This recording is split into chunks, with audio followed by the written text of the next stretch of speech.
Hi, everybody. Welcome to Tingles and Dragons. Hope you're doing all right. I'm doing all right. I'm doing fantastic. I think Sam might not know that he's muted, so I just wanted to say. I sure didn't. Oh my god. I sure didn't know that. We will never get that right. I saw the super secret signal and I started talking. I'm muting myself. I'm a professional. Okay. Hi, everybody. Welcome to Tingles and Dragons, the show where we a bunch of ASMR artists get together and play Dungeons and Dragons. It's like Critical Role, but different and better. I am Samurai the Bard. I am the Dungeon Master here on Tingles and Dragons. I will be describing the setting, the scenarios, trying to bring the world to life as best I can through descriptions and sound effects and voices. So I will be all of the NPCs that the characters bump into and the storyteller. I have a YouTube channel where I do kind of one-on-one versions of this. Alfy. Hello, everybody. I am Madam Wigglesworth of the channel of the same name. And if you are a part of the LGBT community, maybe you could check out my channel. It's got stuff for you on there. Check it out. I play Alfyur Balsting, a halfling rogue thief who is a little gruff and a little blunt at times, but there's some more going on under the surface than she lets on. Go ahead, Yuri. Hi, everyone. I am YuuriVoice. I am an ASMR artist, voice actor, every other thing ever. I do stuff on YouTube and other various corners of the internet. And I am playing Howell the Bastard, who is a half-elf fighter with commitment issues and several other issues. And he's also a bit of a bookworm and a nerd. And that's how. I'm going to go next. I'm Cardlin from CardlinAudio. I'll be playing Jedidiah Dorpe, the gentle giant everyone loves to love. He's a barbarian who's just a massive tree trunk of a man, but he's got a noble, naive, and sweet soul. And if I may, really quick, just want to say shout-outs to the homie Aussie Ben ASMR in chat. Throwing it to Shadowy. Hey everybody, I am Shadowy Whispers, the man with the velvety voice, and I'll be playing Raegar, the Koldhart. And all I got to say is, the champ is here. The champ is here. The champ is here. The champ is here. Wow. All right. Keep it going for Rowan. How do you follow that up? Hello and welcome, ladies and gents. I am Morrigan from MorriganAudio, and my character is named Rowan the Bright. She is sassy, spirited, spunky, a tiefling druid who has the eye roll mastered. And doesn't sing. Oh, that's fair. That's valid. So, when we left off, our party of eclectic adventurers had gone into the deserts of the Brindamiran Empire to attempt to retrieve a special fuel source that had been powering these ancient war machines that were floating over the deserts. And their employer, Bartholomew Dren, had sought a soothsayer to tell him when and where it was going to crash. They arrived at the scene of the crash, were confronted by the Treasure Masters and Max Tinderstride, and after some tense moments with the ship wound up exploding at the end, they managed to escape with not only the fuel, but several unique and powerful treasures and artifacts from years and years past. And now, they are on the road to Albera, the capital of Brindamir and the oldest and wealthiest city in all of Eldurin. So we would like to invite you to relax and leave behind the stress of this world and come with us to a land unlike our own, a land of magic and heroes, the land of Eldurin. This is Tingles and Dragons. Yay! Champ is here. Not do it right. It hurts. You did it Hurts. perfectly, little buddy. Oh, thanks, big guy.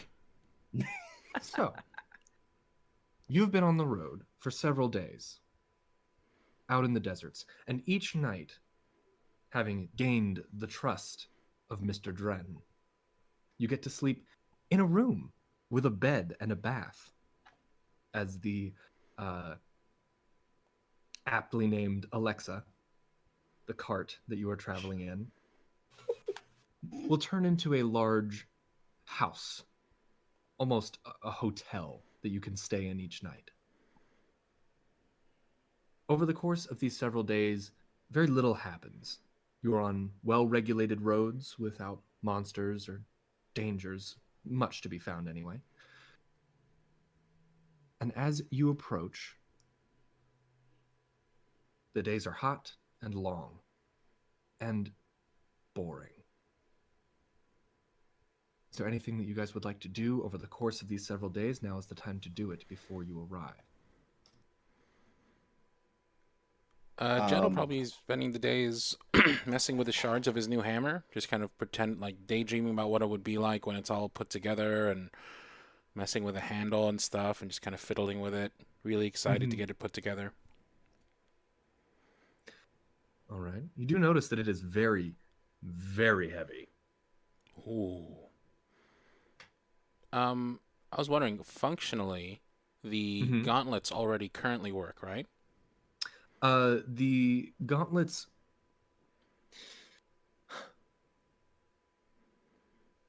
I'll put it to you this way. Has Jed attuned to the gauntlets? He's probably put them on and been like, you know, showing them off and flexing with them and stuff, and Yeah, playing with them. Okay. So having attuned to the gauntlets, you can tell that they were definitely designed for someone maybe a bit physically stronger than Jed. There's a possibility it might take a toll after use, but they are functional. Physically stronger than... Okay, dang. Do I notice any kind of like physical change other than just being bigger when Jed activates them to grow big? Well, let's say this. It is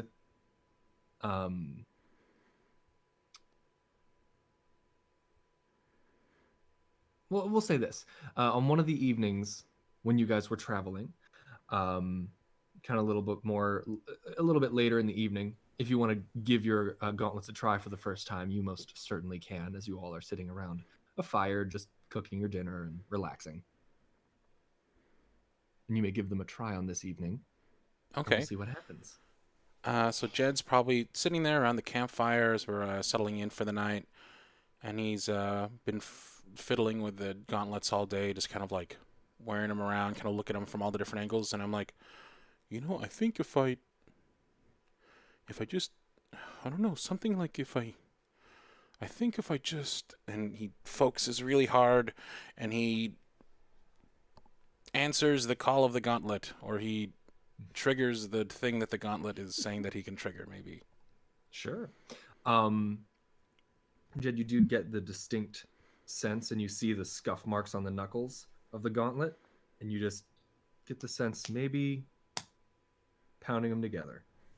And upon pounding the gauntlets together and smashing the knuckles together, you guys watch as Jed grows and grows and grows until he is double his previous size, just around the campfire. Guys. Thanks. Oh my god. Little buddy is now big buddy. Apparently, if you go like this, it makes everything small. No, it made you bigger. We're small. You're all small. large. We're all Hey, small. Oh my Hey, God. Raegar, You're tiny Raegar now. Don't you call me Tiny Raegar, little elf. Tiny Raegar isn't Tiny Raegar, and he pats him on the head very condescendingly. Thank you, tiny big buddy. Oh, man. Oh, this is neat. Oh, my Well- hammer's all dinky now. Is it? Or The did- hammer is small, but your hammer that you use on the regular has grown with you. Oh. So how tall is large, actually? Well, how tall is Jed right now? Jed's about 7 pushing 8 feet. 7 pushing 8 feet. So he's about 16 feet right now. Oh my god. In God. height. And then how much does he weigh? He's a pretty big boy, so probably 2 pushing 3 maybe? 2 pushing 300, so Mhm. around the 300-pound mark. Yeah. So with these on, he is, do a little bit of math, 2,400 pounds. Oh my god. Dadgum. Yeah. He's a Gracious growing mercy. boy. We do not have enough food. You guys are real small from up here. Anybody want to come up and come see? You can see all the desert from here. I would like to climb up, yes. Oh, okay. And he very gently extends a hand and for middle boss cat. Boss I Cat, jump who on his at the hand, best too. of times is about 3 feet. Oh, If he dang. stands all the way high. Yeah, I jump on his hand too. Okay, I lift them all up I slowly lift them up, being very gentle with my friends, and then I lift them up higher to as far as my arms can reach. Oh, please be careful. You okay? No, we're fine. We're fine. It's like a platform. It's a Yeah. platform. Hand platform. Everything really does look the same in the desert. Can you see the airship from here? Mm. I He, need like, some kind puts of like his voice paws modulator, over like. his- Can you see the? No, nothing. I need like a metal cup or something.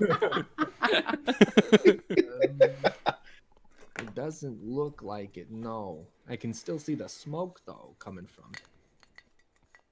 Wow. Yeah. Well, that is a remarkable gift, isn't it? I guess it's pretty cool. Does that do it?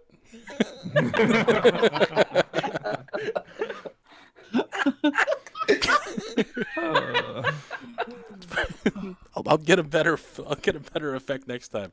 But for now, I'll talk like this. Extra reverb. Jed, you any kind of activity that you attempt to do, practice swings with your hammer, anything like that, you do notice that for the purposes of, game mechanic, your strength is doubled during the course of this.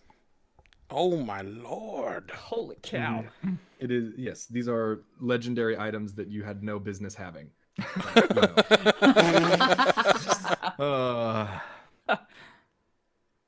But when you roll a 34 investigation. Oh my god. Do I notice anything like do I have any feeling of like how long it can last? Like, am I like this forever? Can I undo it? You can choose to undo it, but as you sit there for the course of the event, about 10 minutes later, you shrink. Okay. You shrink back down to your normal size, and I'm going to need you to make a Constitution saving throw for me. Oh Oh boy. boy. Be strong. First roll of the night. Clearly, everything's gonna be okay. Mm-hmm. Mm-hmm. 16. You feel like that could get tiring, but you're fresh. You feel good. You're all right. Oh, I'm gonna need a lot of banana milk. Then I pull out my fancy jug and I start drinking. All right. Would anyone else like to do anything during your several days of travel? Raegar, not only has he attuned to his armor pieces, Mm-hmm. he is going to wake Rowan up late one evening. Okay. Yes. So Raegar R.I.P. Ghost. friend. knocks on. Who is that to? So Raegar knocks on Rowan's door. Hey.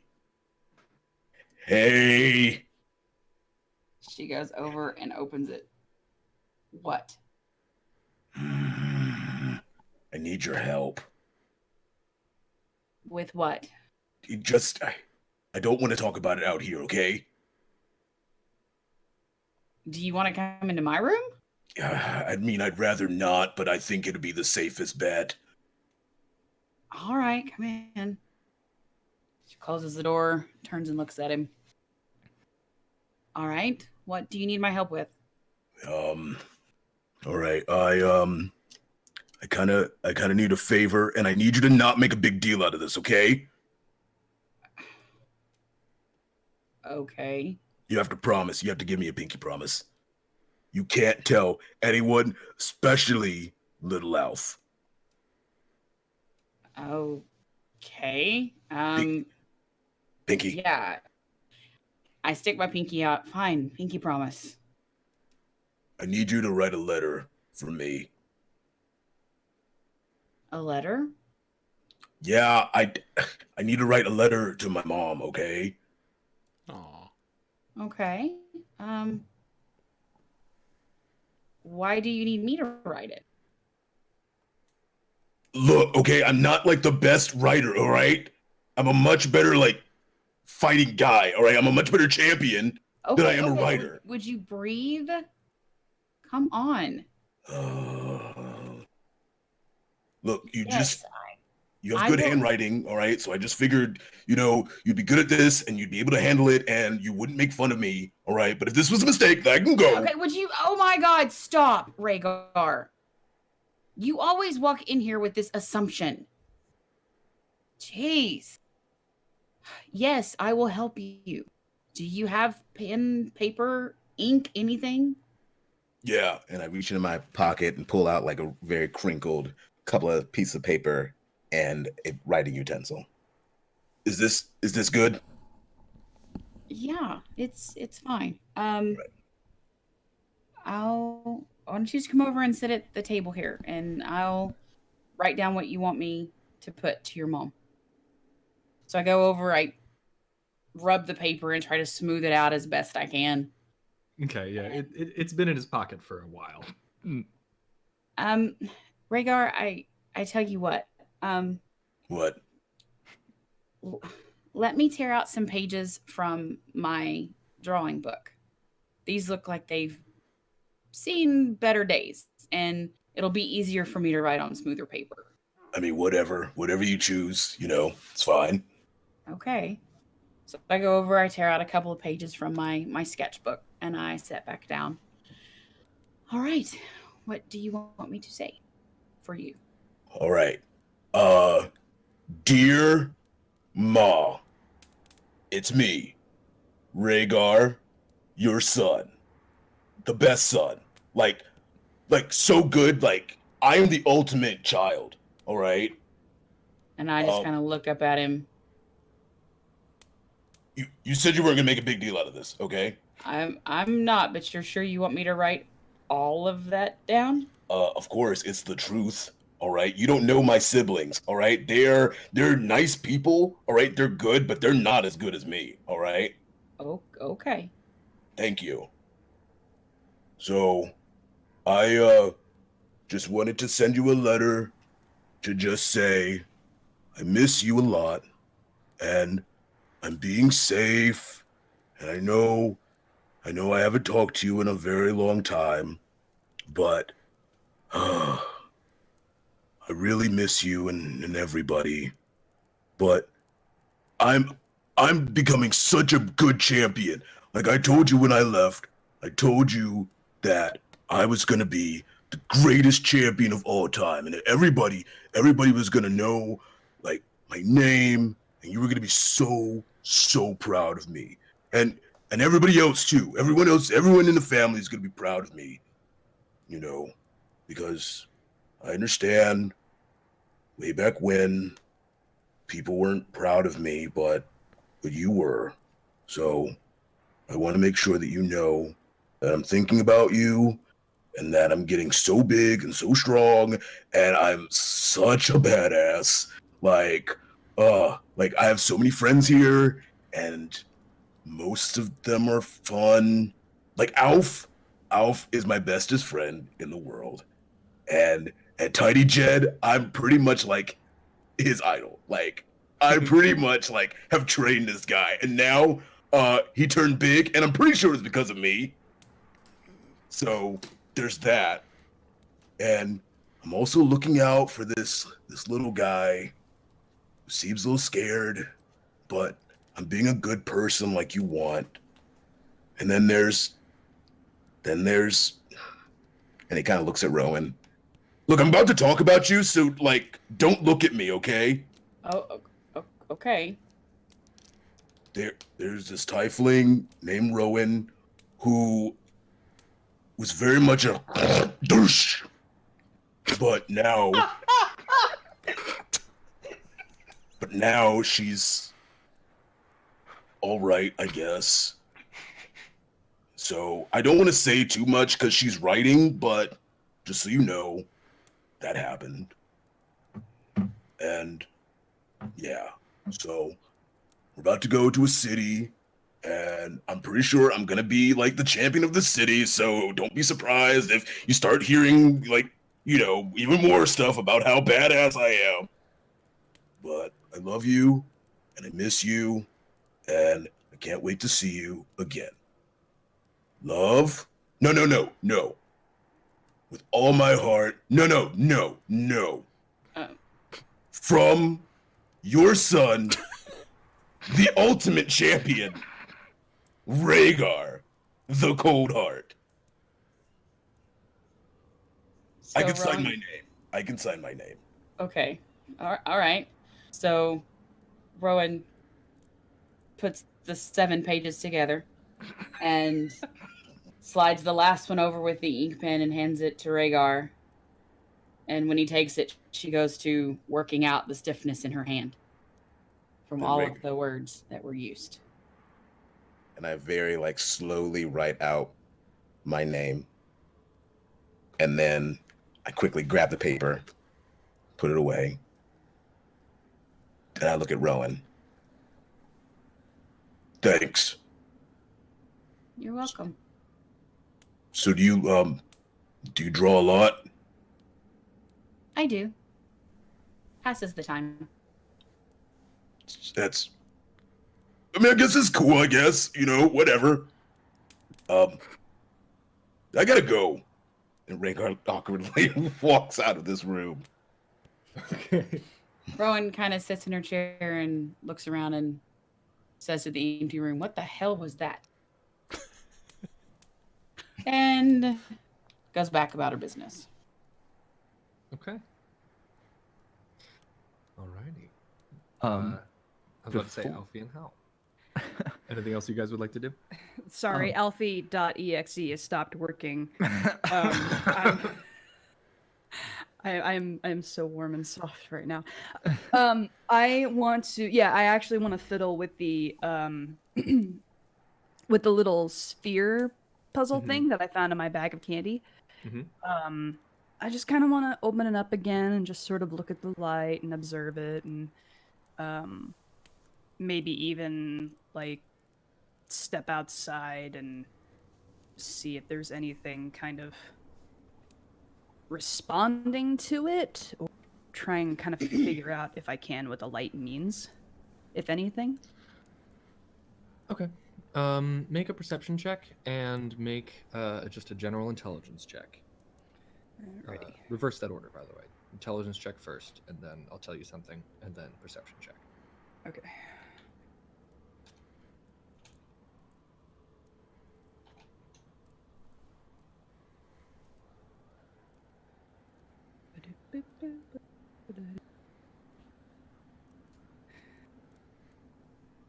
This is the part where I try to read words. It's going to be a d20 plus at the top of the page your intelligence modifier. which is going to be the smaller of the two, which we determined earlier Which is was 3, 0 correct? because it's the 0 because Oh, it is the it's 0. not with Okay, yeah. proficiency. It's just a straight roll.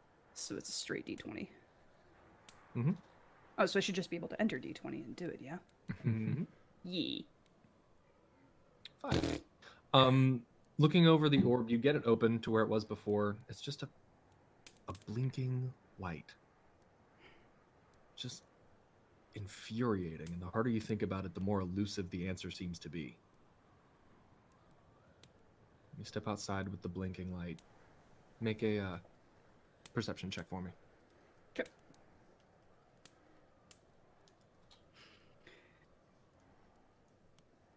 Perception. Your perception is +3. There it is. Yep. Making a perception check. Ooh. Okay. Okay.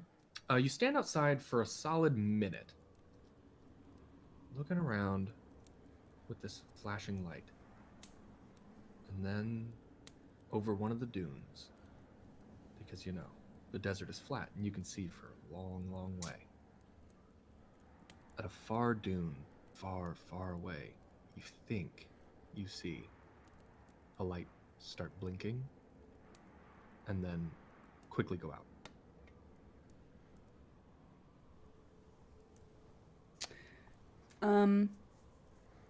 I look at the sphere, little puzzle in the blinking light, and I close it up. I put it back together into its first form, and then I reopen it to let the light blink again to see if I can see that again in the distance.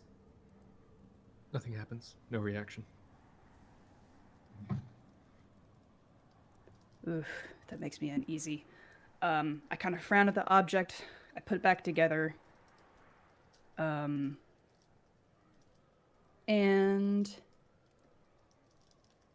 I'm going to go find Mr. Dren. So I'm going to go back into the cart and kind of walk around and see where he is. And you do easy see to him, counter around. since it is in the house form of Alexa, you see him at a counter in the front, like the front foyer, if you will, just starting to mix together a couple of components into a single vial of liquid, and he's very, very carefully doing it with a set of goggles that has one of the, it's like a jeweler's glass on one of the eyes that kind of magnifies everything.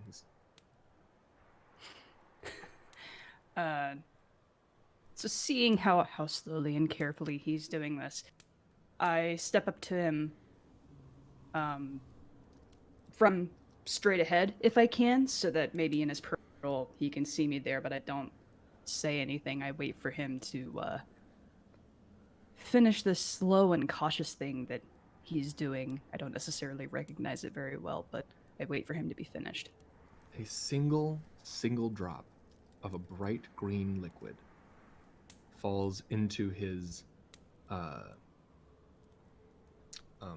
little beaker that he's mixing in, and the beaker starts to glow brightly before the liquid inside it takes on sort of a swirling galaxy type pink and purple texture.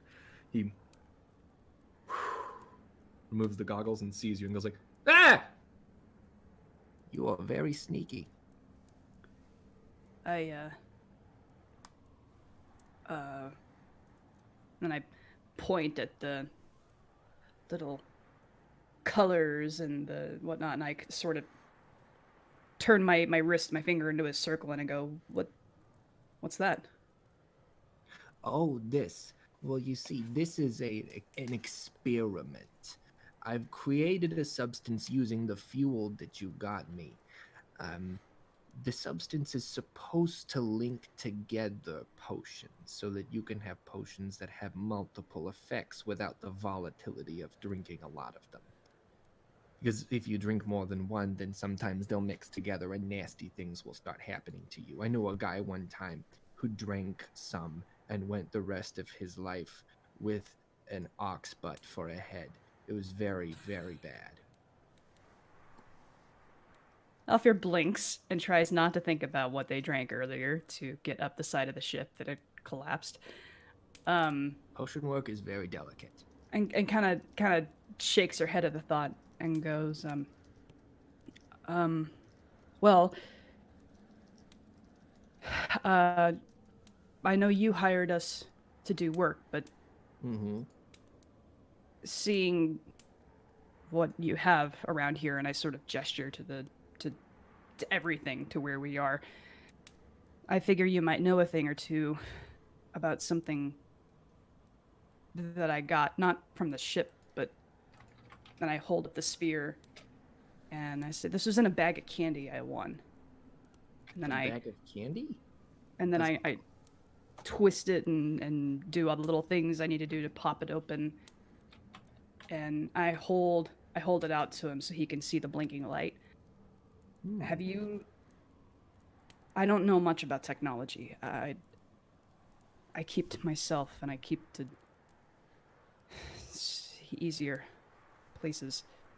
Do you know what this is? Have you seen this before? He looks at the light, and you see his pupils widen, as cats do when they look at something they like. And he goes, "Oh." Is that a yes? Oh, sorry. It's very pretty. Let me see. May I see it?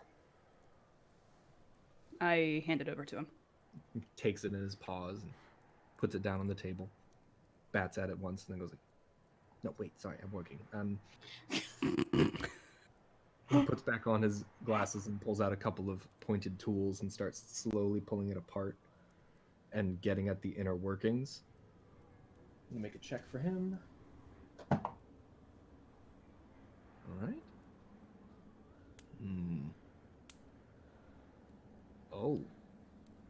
Oh, that's not good. Turn it off. I don't have thumbs. I can't. Okay. And Close it. I take it and I close it. That's What- not great. What is it? That is a tracking device. It is linked to another one, and they blink faster when they get closer together. So, I look down at the tracking device. Do you know anything about what's based on its design? Do you know who it could have come from, or? absolutely not. This kind of technology is everywhere, unfortunately. It was originally started in Nimduvar, where the dwarves live, mainly in the Brass Mountains. They were very big on technology first.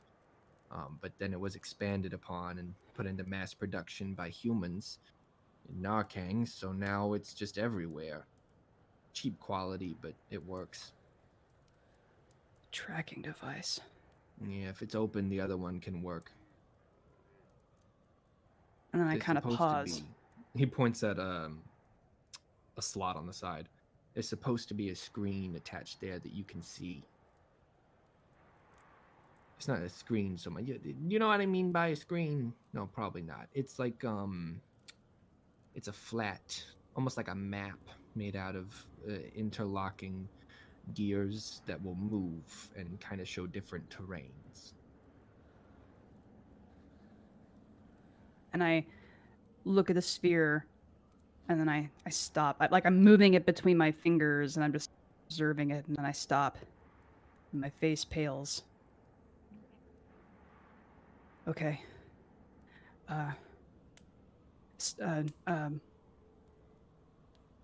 Okay, Mr. Dren, and I turn and I run out of the room Hey, you! Hey!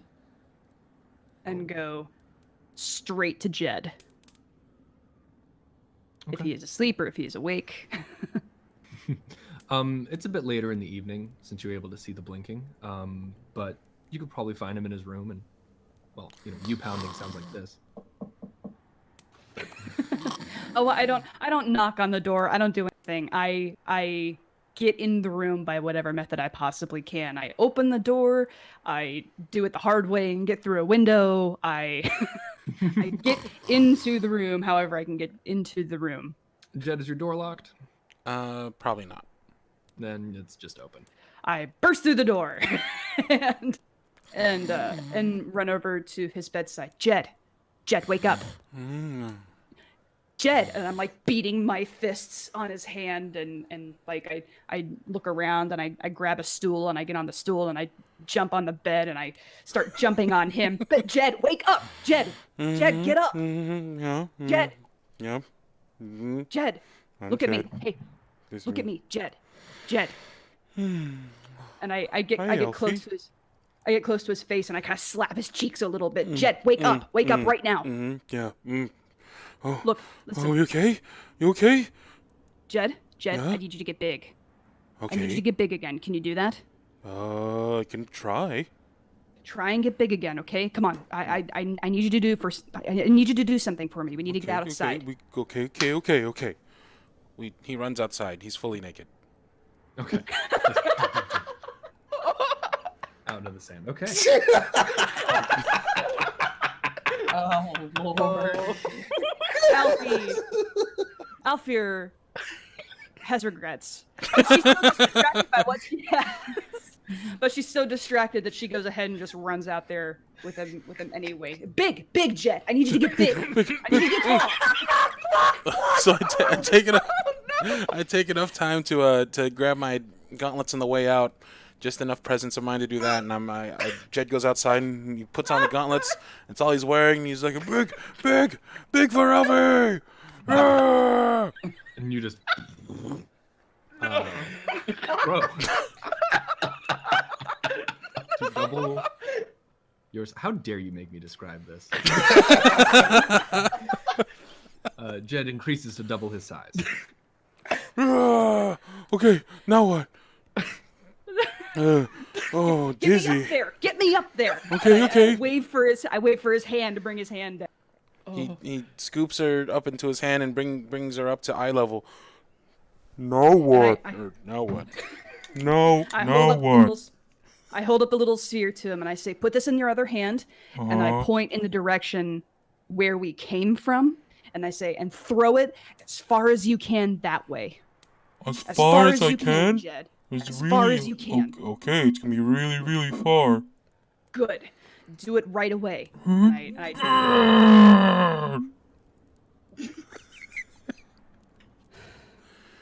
Make a strength check, an athletics check for me, please. All right, this is double with- your strength modifier. Double strength. So. You better hit these, man. In an effort of wanting to go maximum effort for his good friend Alfie, Jed will fly into a rage before throwing it. Okay.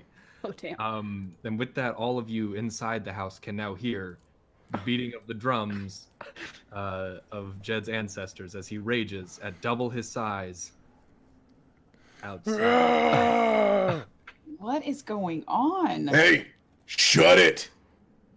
So that is roll number 1. We'll try roll number 2.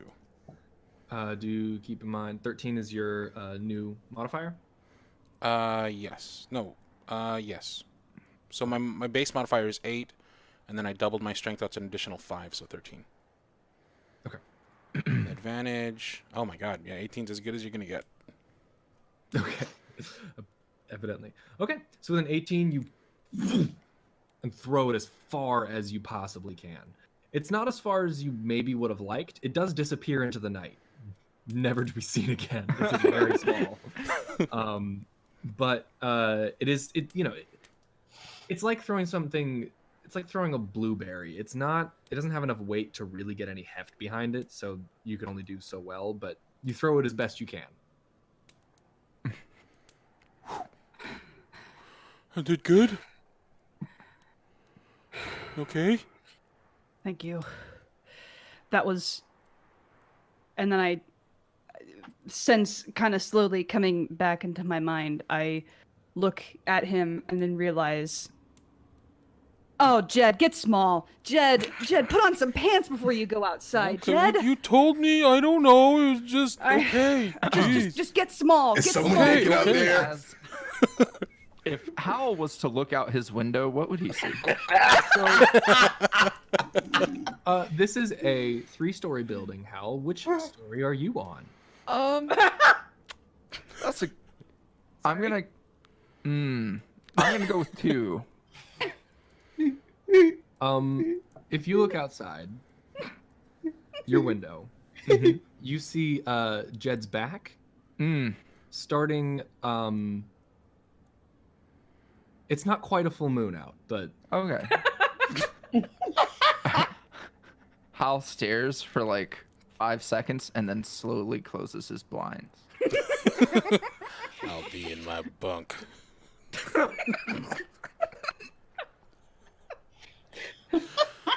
Okay, jeez. right. Oh my god. Oh god. Okay. So Jed gently puts her down and poofs back into small, and make another Constitution saving for me. he's gonna pass out. Buck ass naked. In the sand? That's no fun. Okay, yeah, you're good. The high tension and adrenaline is enough. Okay. Gosh. Are you okay? Is everything all right now? I hope so. What happened? I'll tell you in a minute. Just go. I know I told you to run out here and get big, but you need to put on pants, okay? Go inside and get pants. You drylanders always want pants for everything. He goes back inside, go stomping upstairs to go find his pants. Okay. All right. You go inside and get your pants. He comes back out mostly clothed. Okay. I'm still standing out there and I'm looking around as best I can to try and see if there's anything that I can see that's different or new or a blinking light or something, but I'm suddenly very hyper aware, and under my breath I just kind of say I say the house. The house or House? Jed says, and he comes back out and he's dragging his hammer behind him. Everything all right? Well, what about the house? that was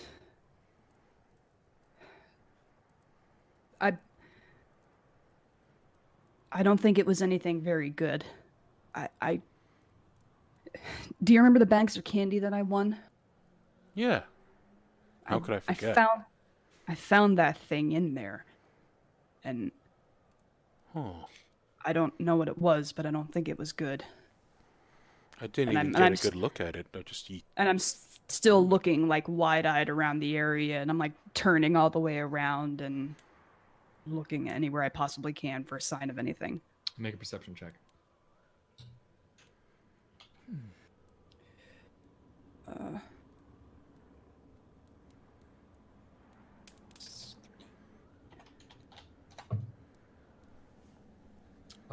Yeah, you look around in a panic. You don't see anything. Jed'll fall to his knees next to her and wrap his arms around her.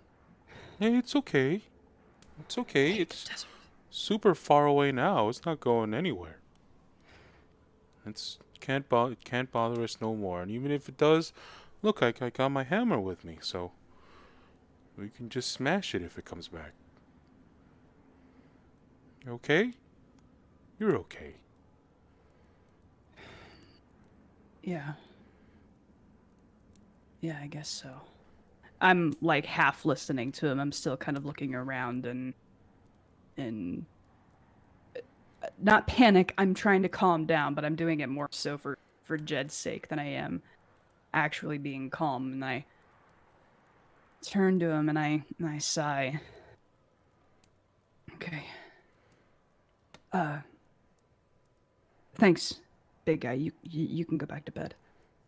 Is it that halfling guy again? Is he bothering you still? I don't know yet.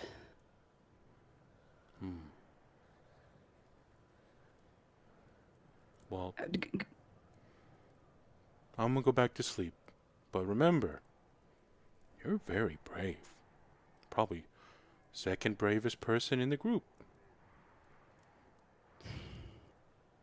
I'm number one, and I pat her on the head, and then I go inside. Yeah.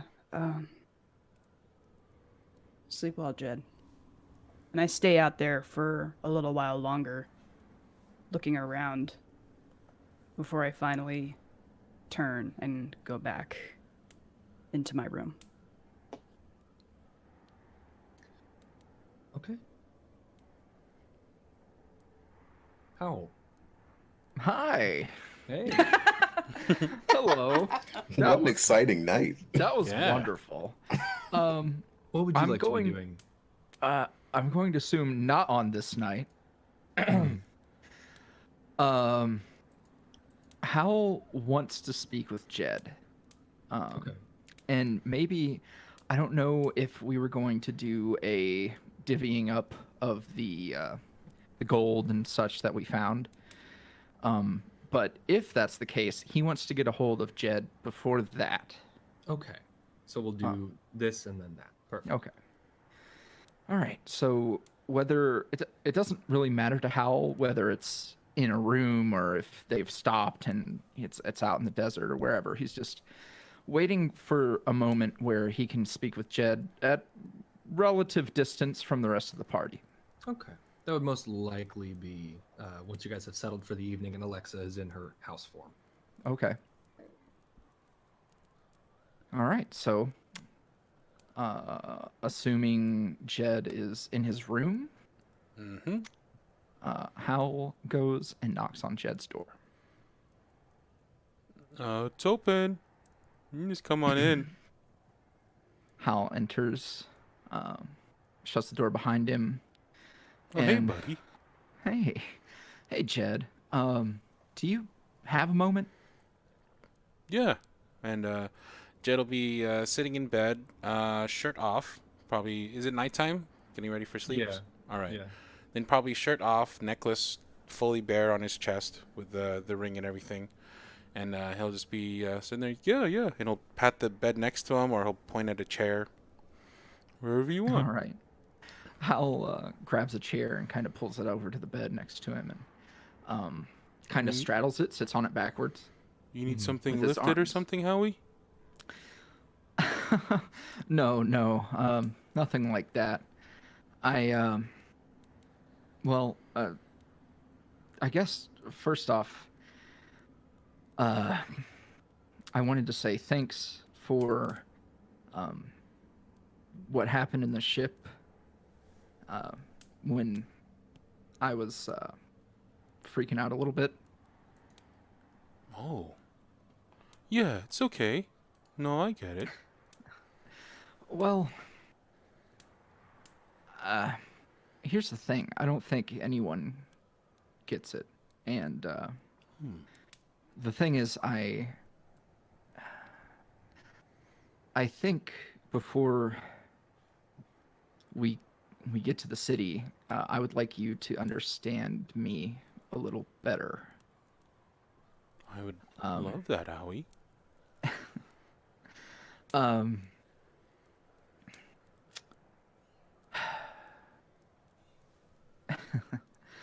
I had this whole plan for what I was gonna say, but screw it.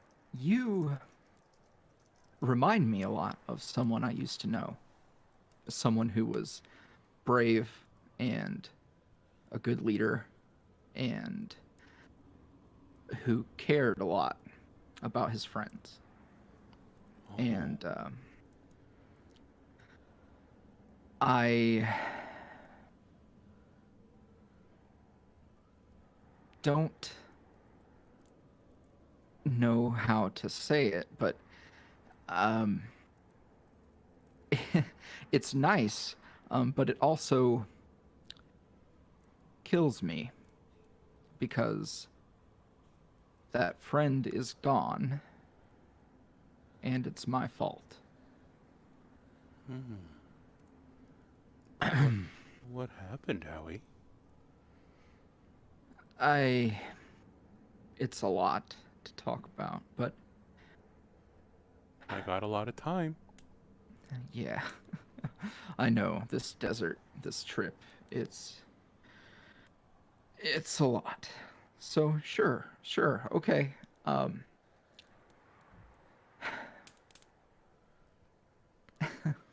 Let me put it this way.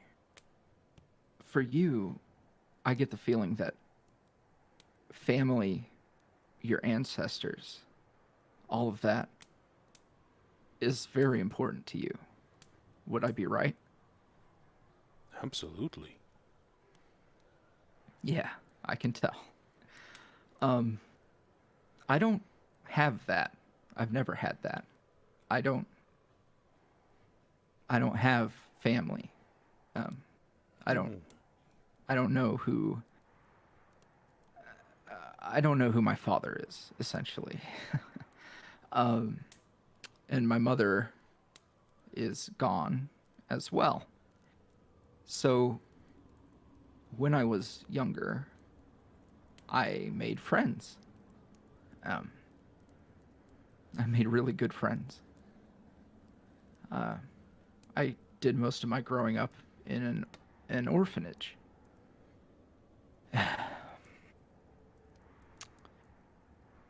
And they're gone. And I am not okay with that, because you are strong. You protect everyone, even people you don't know. People you don't know if they're worth protecting. You are good and strong. Thanks, And Howie. of course, Jed. And ever since I lost them, I've had to deal with the fact that it was my fault. And I look around our group, we literally tell people we're Jedidiah Dorpe and friends. And try as I might to not care, which that sounds terrible. I don't want to be afraid to care about you all.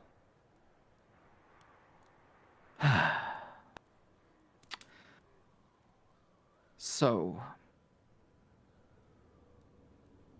I need to become strong. And I've tried. I've done everything. I've trained, I've adventured, I've tried to become better. But when we were in the ship and it was burning hot, all I could see was flames. And the thought that once again I wouldn't be strong enough to save my friends. So,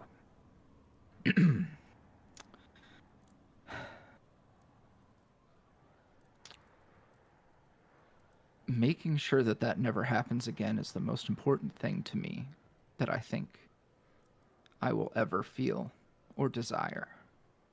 More so than riches or glory or anything. None of that matters. None of it. All that matters is that I'm not a liability to the people I care about.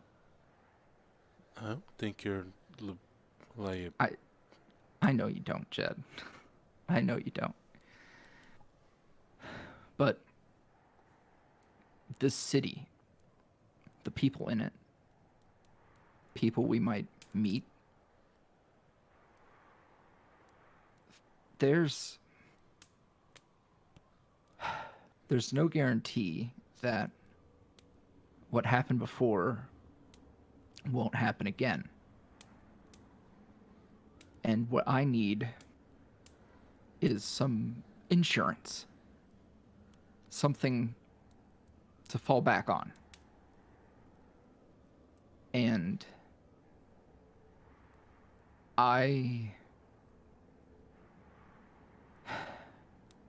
Jed, Yeah. I want the ring.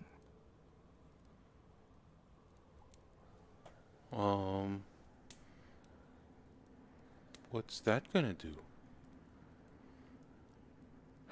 I don't know. I don't know. It's probably nothing good. Not for me personally. But I just need to know that if a time ever comes that I'm put in that situation again,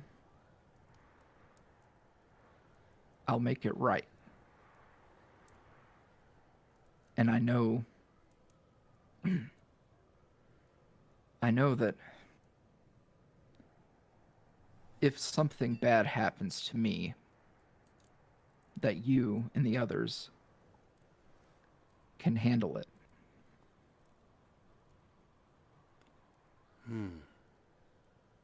Because it's not... This is my responsibility. Whatever storm clouds follow me, I'm sick and tired of seeing people I care about suffer because I am me.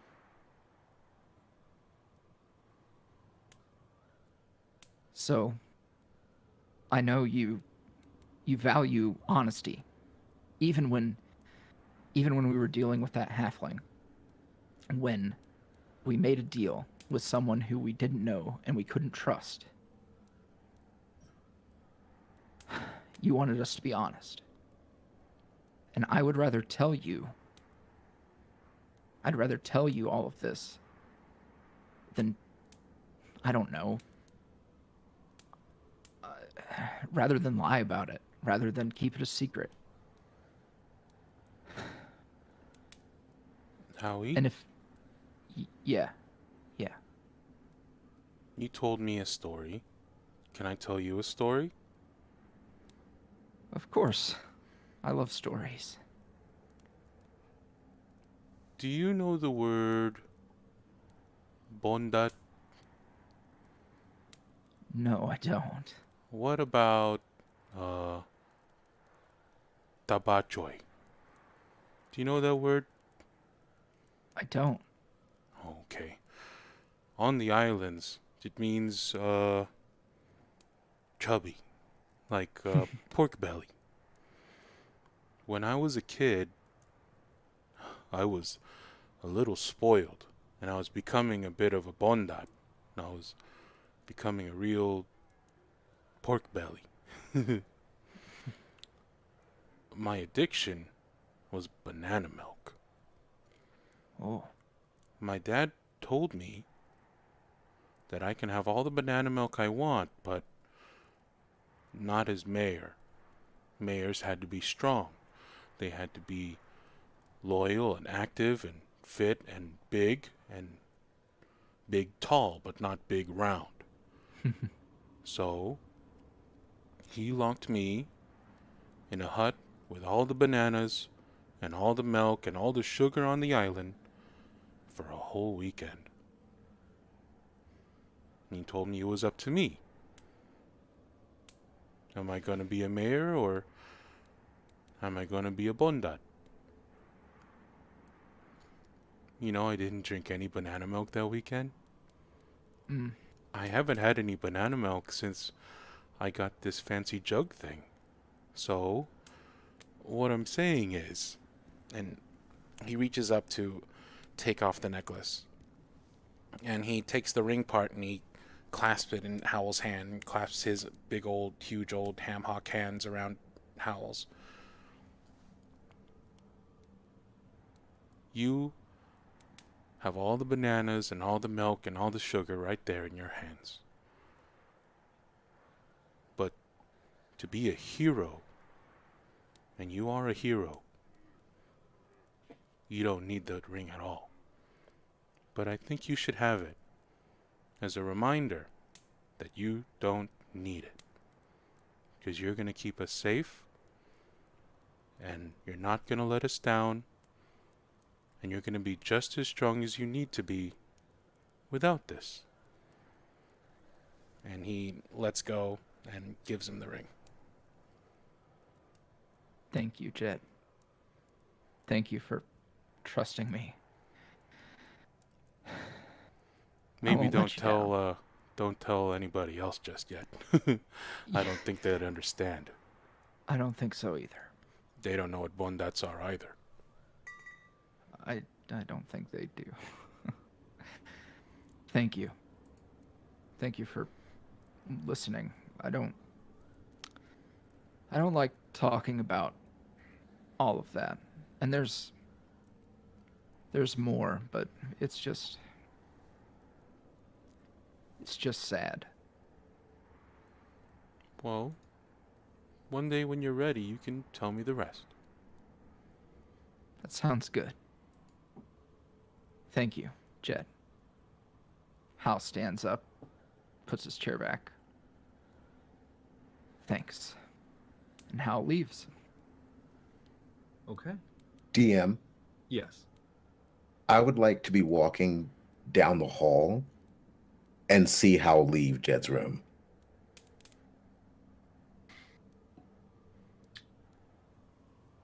All right. Okay.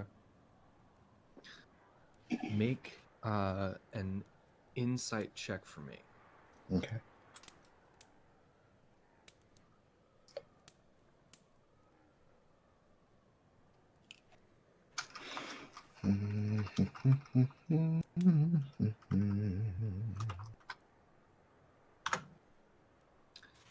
You see him. Okay. Don't think anything of it. Okay. But you do see him come out of Jed's room. Gotcha. But I'm not suspicious or anything like that. It's just, I just see him. Of course not. Gotcha. Everybody likes talking to Jed. He's the little buddy. This is true. This is very true. That's all. Okay. All right. That night, Hal, what do you do with the ring?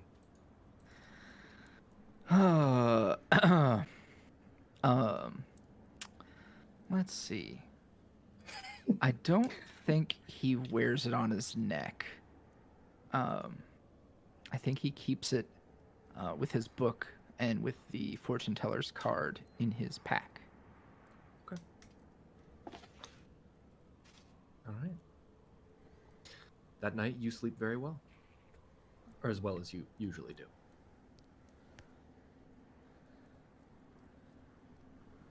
Nice. Okay. Nice. It's nice. Okay. So, the next day is the last day of traveling. And as you guys are trundling along, Valen calls you all together. Excuse me? You hear his voice echoing from the walls of Alexa. If you wouldn't mind, I'd like to have you all come to the central room so that we can discuss what we're going to do in the city and expectations of people in the employ of Bartholomew Valandren. Thank you. Through the walls, you'll hear, "Okay, house."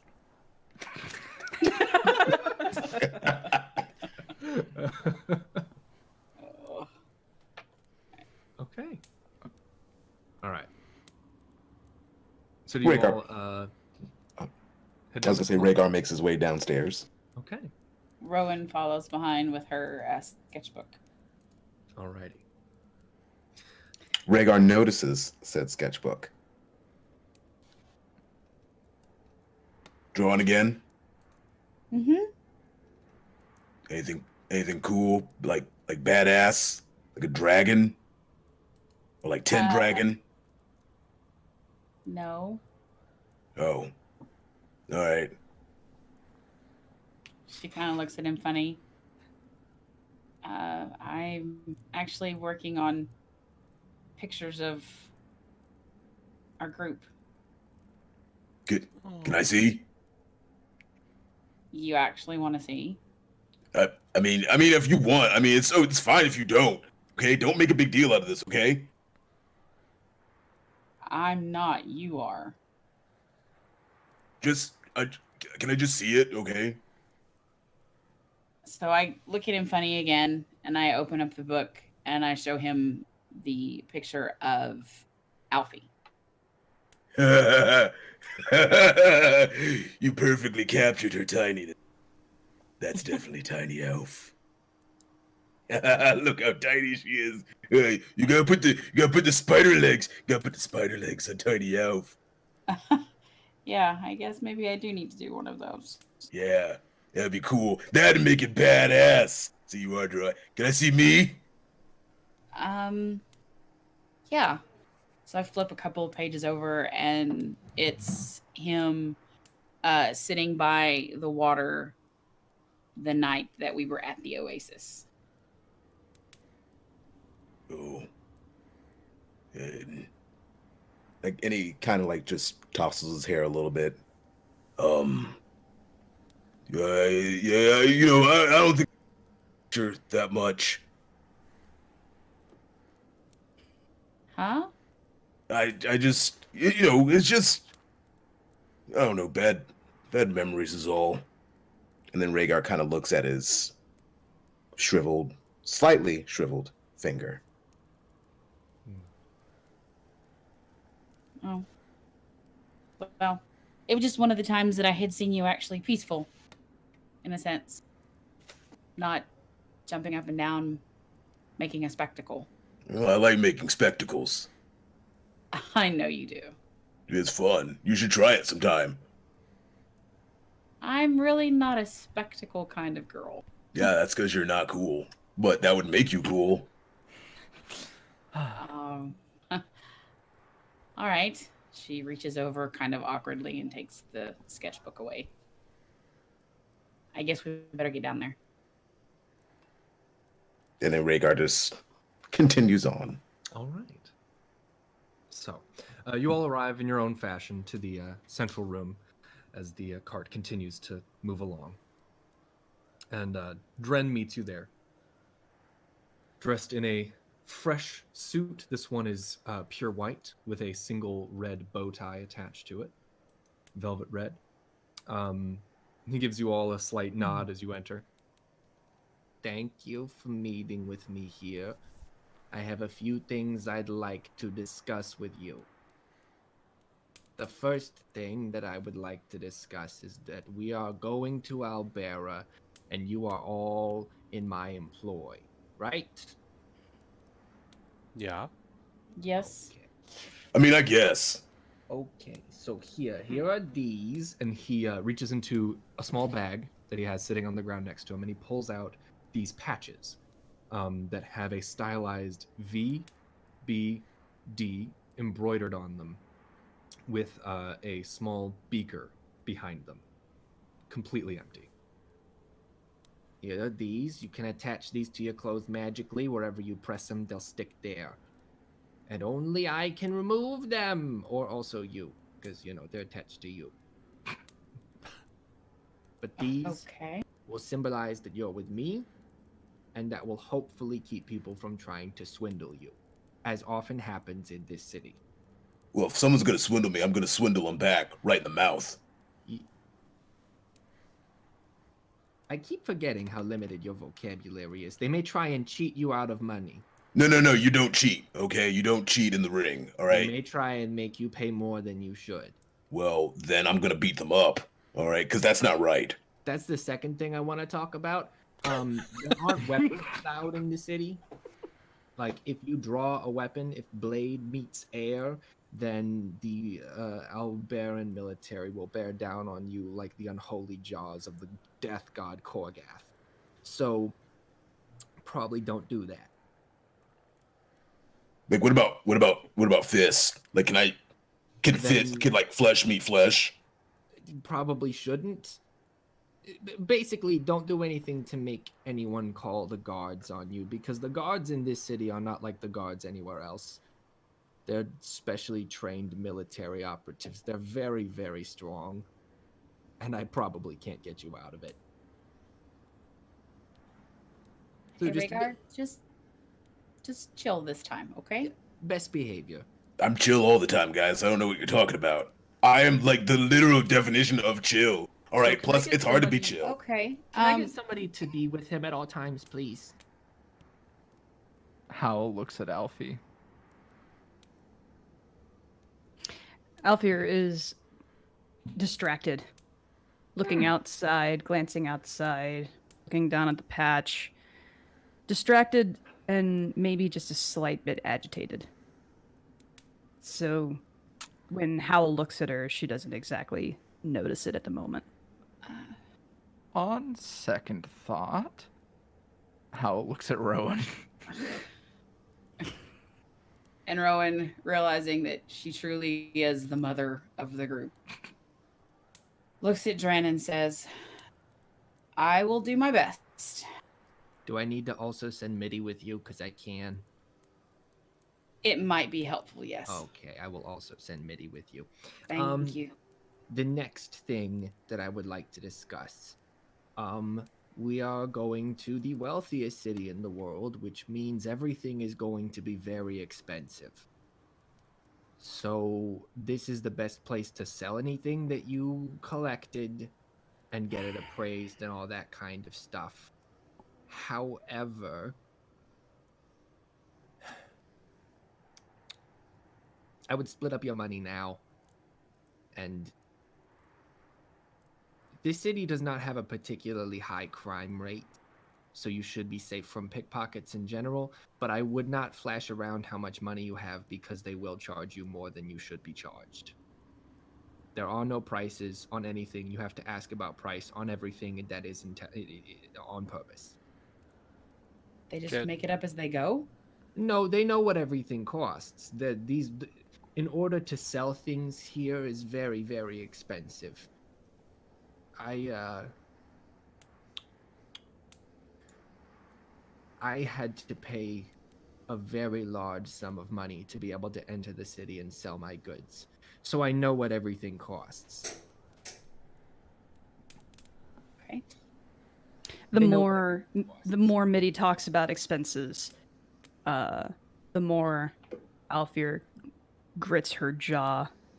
Her brow kind of furrows a bit more.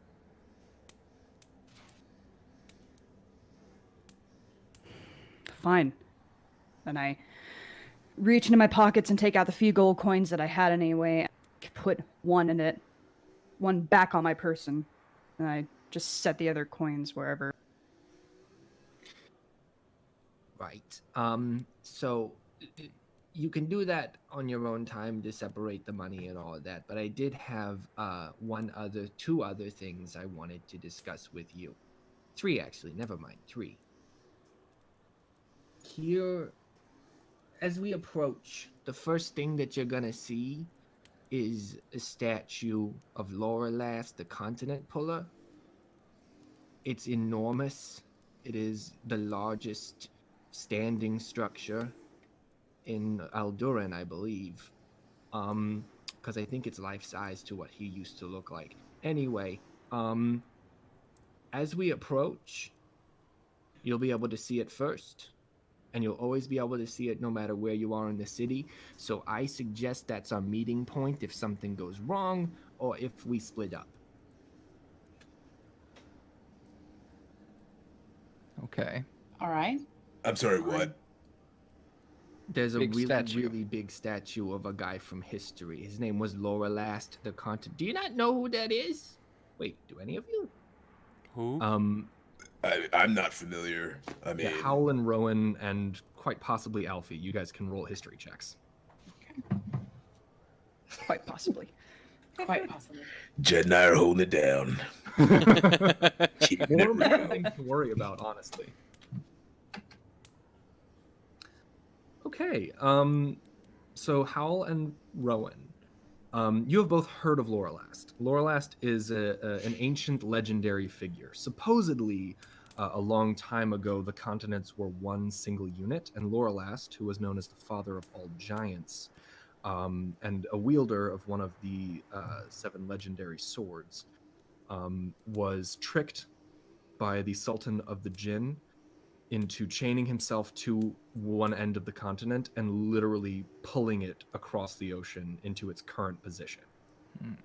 Before the trick being that when Lorelast asked to rest, the King of the Jinn granted that request without untying him, and he sank beneath the waves, never to be seen again. Howell, your role, because it is over 20, allows you to remember that the Tiefling Empire, some years ago, before you were born, but you have heard of it, launched an expedition to collect the armor of Lorelast and built a statue and put the armor on the statue. So it is life-sized because they dove into the waters at the far end of the western continent of the world and launched a several-year expedition to collect and restore the armor and sword of Lorelast. Ooh. Okay, well, Hal's excited then, because he knows about this and is excited to see it in person. So, do none of you know what that is?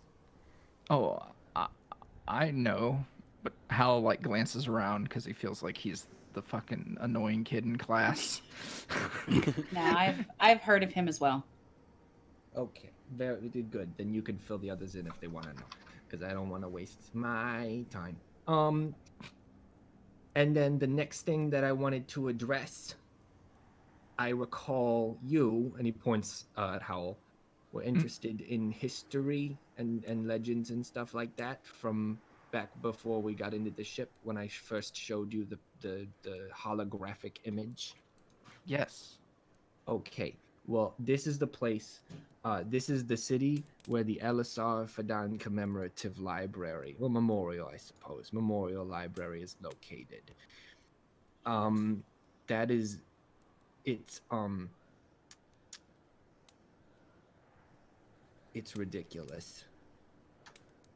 It is the most comprehensive library full of magic and history and lore and legend and fact that you could ever find anywhere. It is very expensive to build, is my understanding.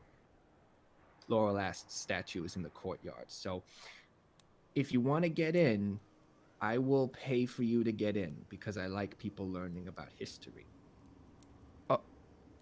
Oh. That goes for all of you, but I just remember in particular you like those kinds of things. I do. Okay. Rowan listens to this and gets a little excited because she too likes to learn and to read, but then looks up and realizes that she has the leash on Raegar. And sighs. All of that stuff sounds really boring. Oh, Yeah, it does. Is there like an arena or something like that I might see, like an epic battle, perhaps engage in one, you know? Because that's more my speed, not book reading. All right, even though I have read many books.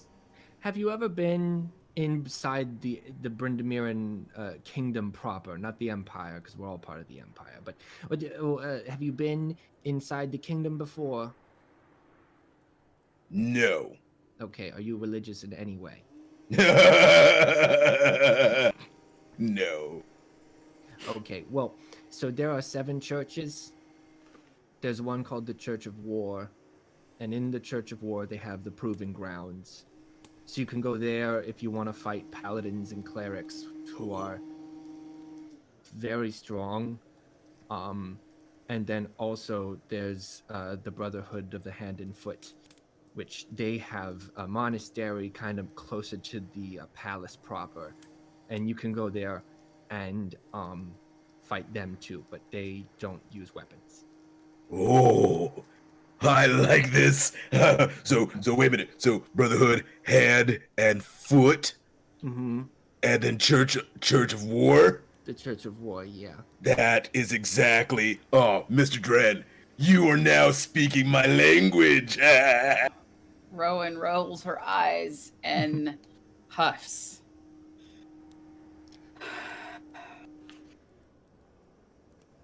You know something? It occurs to me that perhaps you don't enjoy the same kinds of things that Raegar does, yeah? No, I do not. But Okay, so, oh dear. I mean, how can you not? It's awesome. I'll send Midi with Raegar, and, no, trust me, it's best if I go with Raegar. Raegar, I'll make you a deal. Okay, I like deals. I will buy you the biggest mug, pitcher, whatever of ale in the city. All right. If you will only go to one of those places and go into the library with me. But one has weapons, one has hands and feet. I have all three.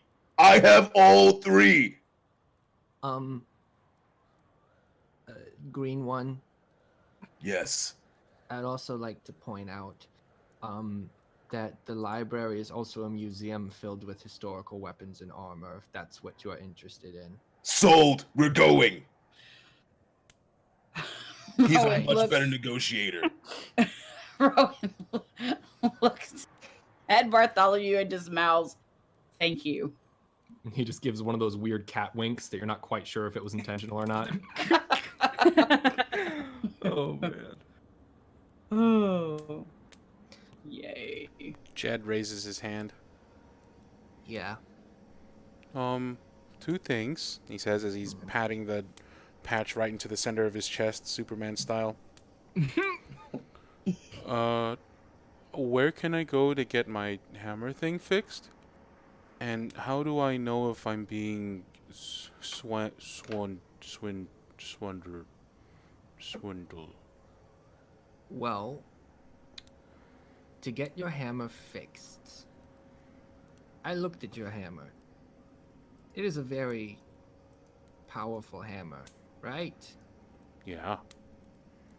How much money do you have? Whatever my share of the gold is. Okay, well, you decide that. You tell me how much money you have, and then I'll tell you whether to worry about it or not. Okay, guess we should do that now. I'll go get Sure, the go chests. Jed goes Well- and triple stacks the chests and brings them out. Okay.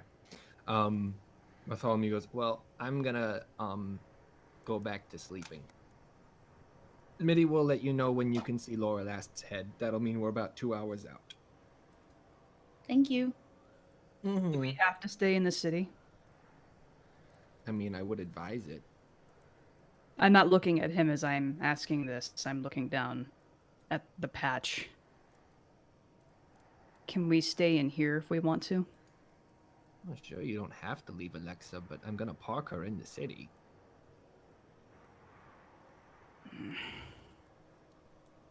Fine. Is that everything? Are we done here? I'm done. He just turns and walks away. And I turn silently and go back up into my room, Alfie? Bye, Tiny Elf. like leaving the coins that I took off my purse Mm-hmm. right back up to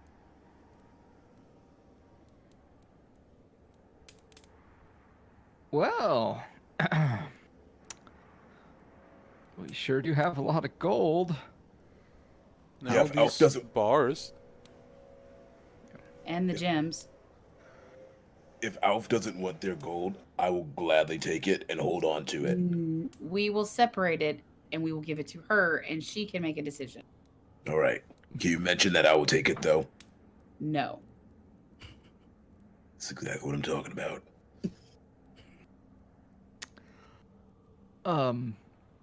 Well, personally, so long as I get enough gold to restore my armor, I'm fine not taking anything else. Probably on one condition. If we use these paintings for some kind of crazy treasure hunt, maybe then I'll take a larger portion in the future. Of course, I don't know how much it's going to cost to get this fixed.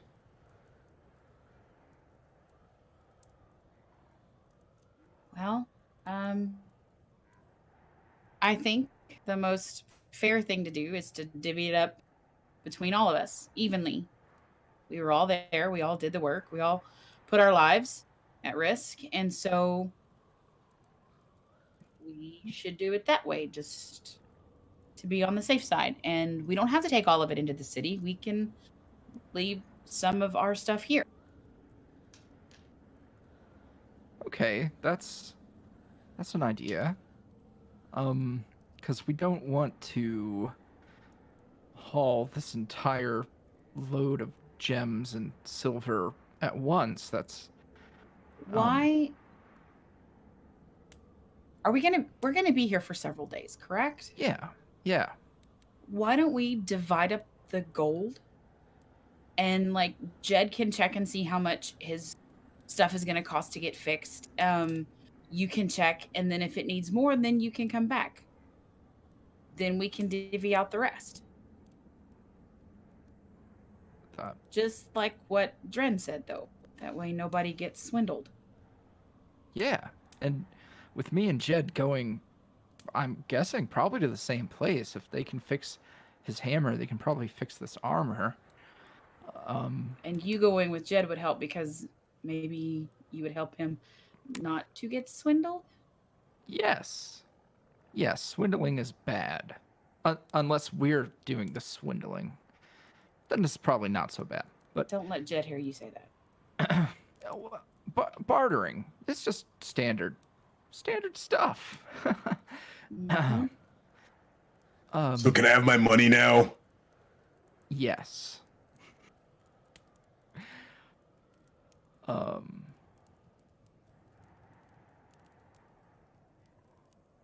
So Rowan goes to the chest that has gold, just the gold in it, opens it up, and starts counting it out into even shares. Whew. Okay. So with the 500 gold, which is the only concrete amount that you guys have, the rest are gems that need to be appraised and silver bars that need to be sold. So with the 500 gold divided between 5 of you guys, that's 100 gold each. Oh, whew. Quick maths. Mm-hmm. I had to remember how many of you there were. Okay, guys. So this is even. This is what we start with. At least if we do it this way, we can maybe find somebody reputable to praise the rest of the gems and sell the silver to later on. I have so much gold. So much gold. Raegar. So much gold. Raegar. I'm sorry, what? What are we saying? What are we saying? Next time you have to take a skull to the taxidermist, you won't have to worry about anything. I know, right?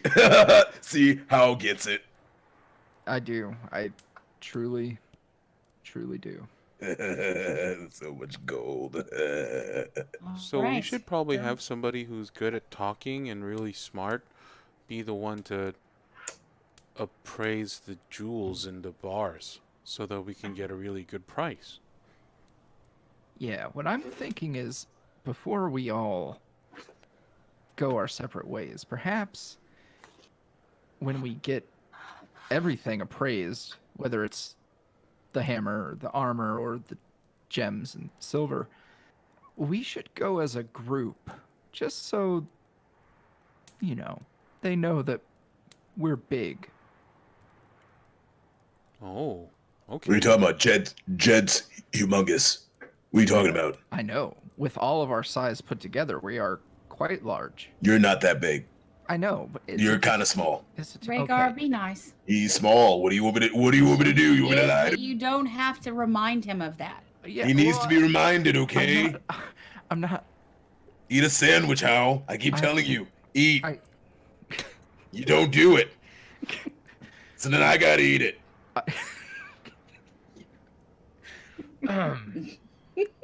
What I'm saying is, we are more intimidating as a group than as we are alone. Oh, And if we are intimidating, they will give us a better deal. But, you know, we're not going to like strong arm them. We're just going to. That's exactly what it sounds like. It sounds like you're trying to strong arm somebody. And- I strong arm people all the time. I should know. Okay, yeah, that's what I'm saying. We're going to play to our strengths. Raegar kind of narrows his eyes at Howell. You can tell he's thinking really hard about what Howell's trying to say.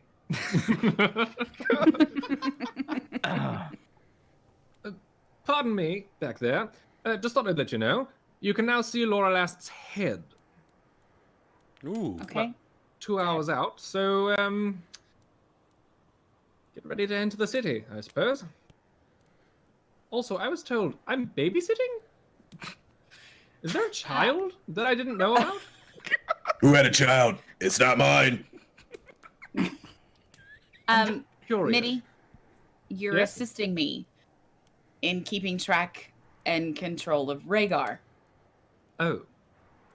I was grossly misinformed. I do apologize. It's all right.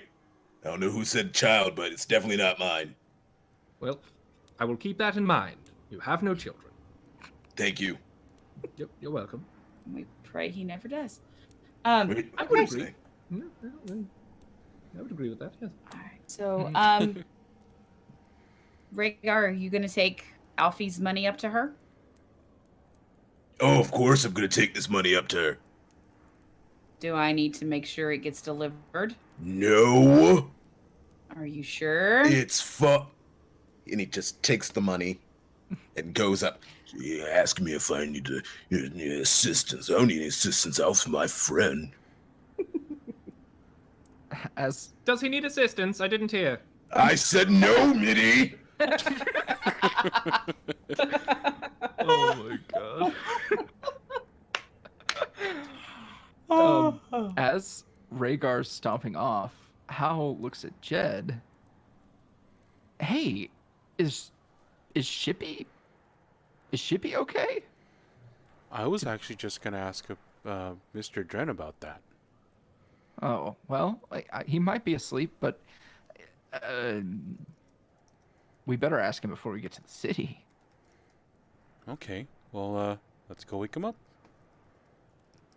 He's not gonna like this. As you guys get up to look for him, Jed, you stand up, and because you're so tall, you can see over the counter that he did not go far. He's on the other side of the counter, sleeping on top of a warm mat.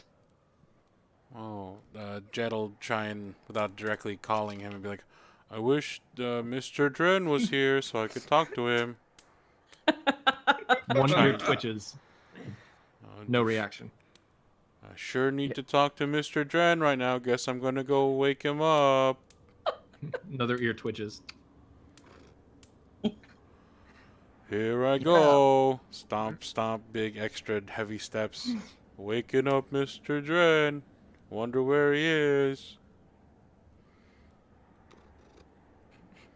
Okay. Jed'll bend over the counter. Mr. Dren.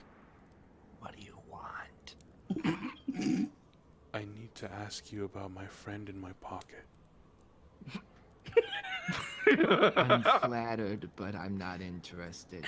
Huh? Also, I'm not a doctor. No, it's this. And he'll hold out the black glowing, it's just a black orb, right? Yeah, with a slight red, almost marble texture inside. So he'll hold that out. It's this. It's my friend Shippy. He opens one eye and sees it and goes, "Oh." He sits up. There's a Dude. cat stretch.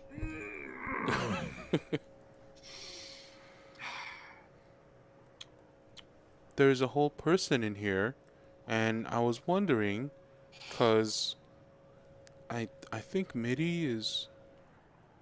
I don't know what MIDI is, but I was thinking, I want to get the person in here into a person out here, and he waves his arms around to kind of signify the world. MIDI was very expensive to make and took a long time, but I guess we can see. Here, let me see it. Okay. He hands him. Well, first he'll be like, Shippy, Yes. I'm gonna hand you over to my boss, Mr. Dren. Okay? All right. We're trying to figure out how to get you out of the orb so you can be a person again. Yeah. All right then. So I'll hand it over. I appreciate it. Okay. You hand over the orb. He looks at it for a minute.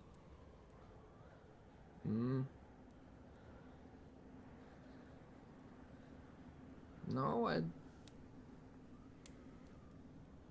actually don't know what this is.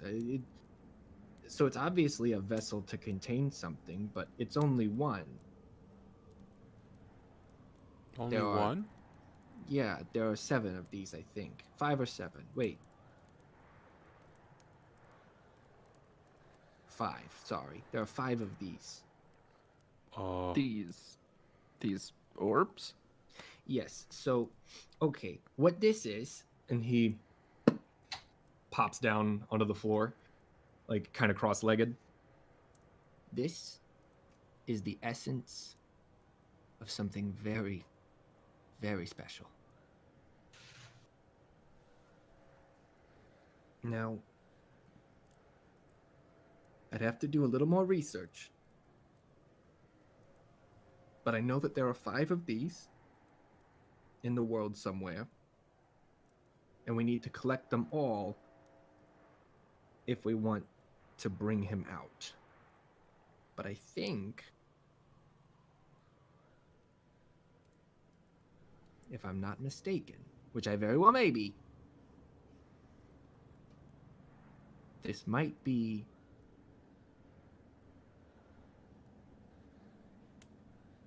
What? something very, very old, powerful, and very good. Oh. I knew Shippy was a good guy. So Shippy is in 4 other ones of those, or are there 4 other people in the other 4? Well, first of all, his name isn't Shippy. My understanding. Well, okay, you know what? We'll keep calling him Shippy for now because I'm not positive. Once again, have to run more tests, do a bit more research. But Shippy is powerful enough to have to be stored in 5 of these if someone wanted to banish him and keep him from spreading his good works in the world. Why would someone do that? Lots of reasons. We found him at the heart of the ship. They made him power it. Do you think he's in the other ships? I doubt it. If this is what I think it is, that's only one of the many, many things that it'll do. And allow you to do. Okay. Leave it with me. I'm going to do some more tests. Sorry. Leave him with me. I'm going to do some more tests on it. And, hopefully I'll have an answer by tomorrow or the day after. Hey, Jed. Can I try an insight on Mr. Dren? You certainly may. Okay. Yeah, Bright Lady? I would ask Shippy if that's okay with him. Okay. If you leave him and whatnot. Ooh. I'm gonna. Other dice to use? There are. Yeah, I think I'm gonna use. Okay, I'm gonna use the D12. I don't want to. Okay. I don't want to use everything up just yet. Okay.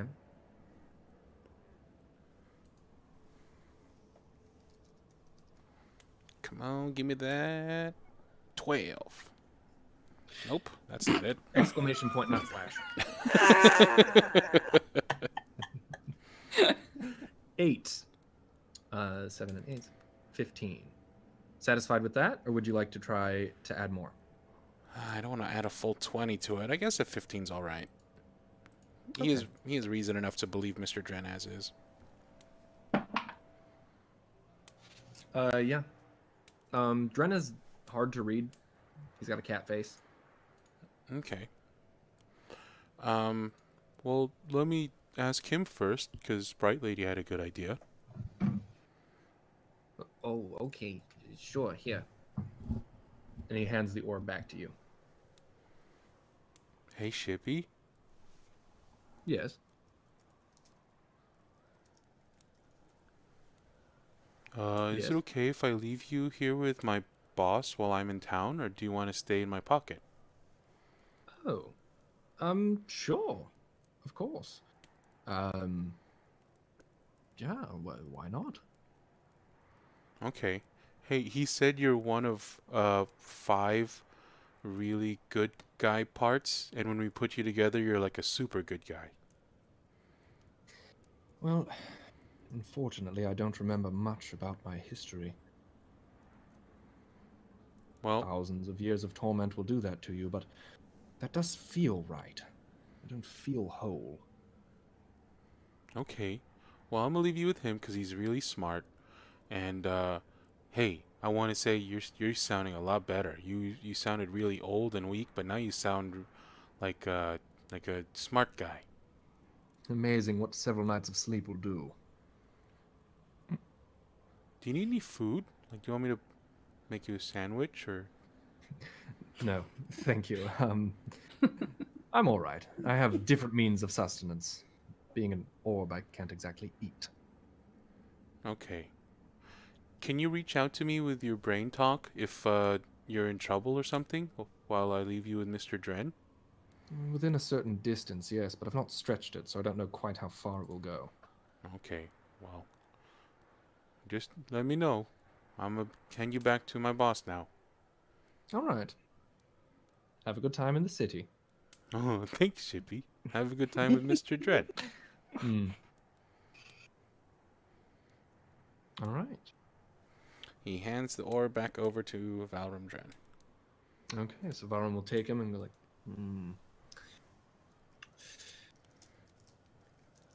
Well, anyway, Mitty, how close are we? very near. All right. As soon as we get to the city, you all can spread out and do whatever you need to do or would like to do. Make sure you keep the patches in visible sight if you're going to go out in public, and best behavior.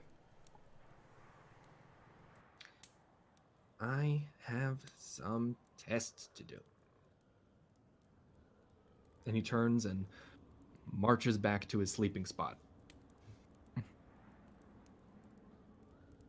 With that, Howell goes back up to his room, Okay. and when he's in his room, he takes the ring out of his satchel, and he's going to, since the patch is magic and it can only be removed by Dren or by Howell, he's going to tuck the ring behind the patch and then seal it onto his chest. Okay. As you do, you hear a very faint voice. Hello again, boy. Hello, you. I see you're debating whether to use my power. Yeah. Your powers of observation are to be marveled at. Hal has reached a point where he has decided to tackle this thing head on. So he's a lot more kind of a sass master. Sass Lord Howl. You feel a sharp pain in your head. Do not mock me, boy. Okay. Relax. However, we could do great things together. So I will leave you to your thoughts. For now, I can be a most gracious partner under the right circumstances. Yeah, I'm sure. I'll bide my time, boy.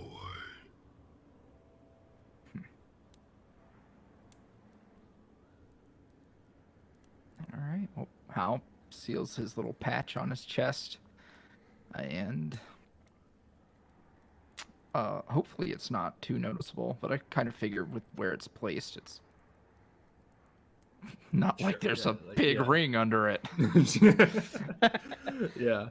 All right. Yeah. No. It's doing all right. It's Okay. relatively hidden. I would like for everyone to prep whatever they would like to prep before going into the city before we go on break. So we'll start at the top with Alfie. What would you like to prep before everything enters the city? Could I actually ask that that I observe Raegar coming into the room to hand me my portion of the gold and such? Can we play that out? Yes, we can play that out first. Absolutely. Okay, so I am in my room, arms crossed, looking out the window, jaw still clenched, agitated still, completely not expecting someone to barge into the room. In my hand, in my hand, I have a notebook, and I'm looking back and forth from the window to the little notebook when Raegar barges in.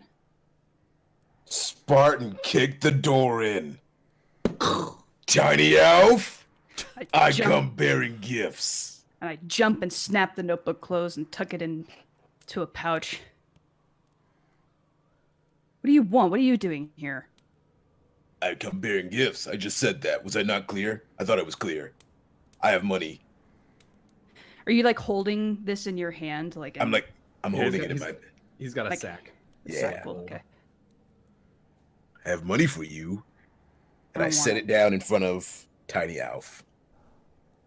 And I kind of kick it with my foot. I don't want it. Take it. You can have my half. But you earned it. I don't need it. Take it. But wait a minute. Is this some kind of test? Because I'm awesome at test, okay? I don't need it. This is yours. And I push it back towards Tiny Alf. Go on. Take the money. And I pick up the bag and I throw it at him. I said, take the money and get out of here. Tiny Alf, like, what's wrong with you?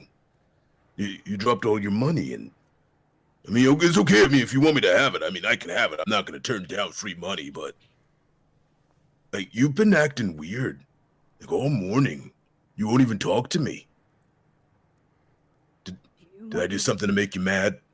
Do you want your riches or not? Here's a little bonus. Consider it a gift, whatever you want to. Just take the money and get out of here. Why are you mad at me? I didn't do anything. Did I do something? I'm sorry if I did something. You keep looking out the window like there's something there. Is it you know who? Because you know, if it is, you know that you can always rely on me. I mean, we're a tag team, remember? We're like the best. I don't say anything for a moment. My arms are crossed, still looking out the window. And I'm kind of breathing a little bit heavier. Grip my teeth again, clench my jaw. I don't need your help. Take the money and do whatever you want to do in this city. That's fine with me. Just take it and leave me alone. He picks up the money and kind of looks at Tiny Alf. And he takes out just a handful of gold coins. Like 10 gold pieces. Mm-hmm. Sets them on the table. Here. In case you change your mind. I think I'm gonna go to that church. Mom was always religious, so I mean I guess I should probably be religious or something. But I'll check in on you. All right? You don't have to say anything. It's fine. And then Raegar like slowly leaves with the money and takes a deep sigh and goes to his room. On his way out to the door, I say to him, make sure you give him lots of offerings. Churches love money. And I swipe at the coins on the table, let them clatter to the floor.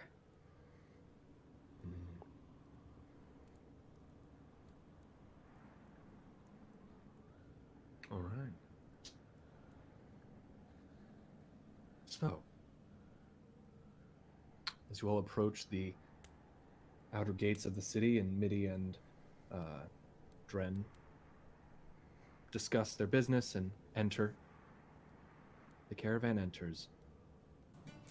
As you guys enter the city, your cart rumbles along, and the first thing that you notice, as the back of the cart is now open-backed and you look like just another cart, Alexa is in cart form again.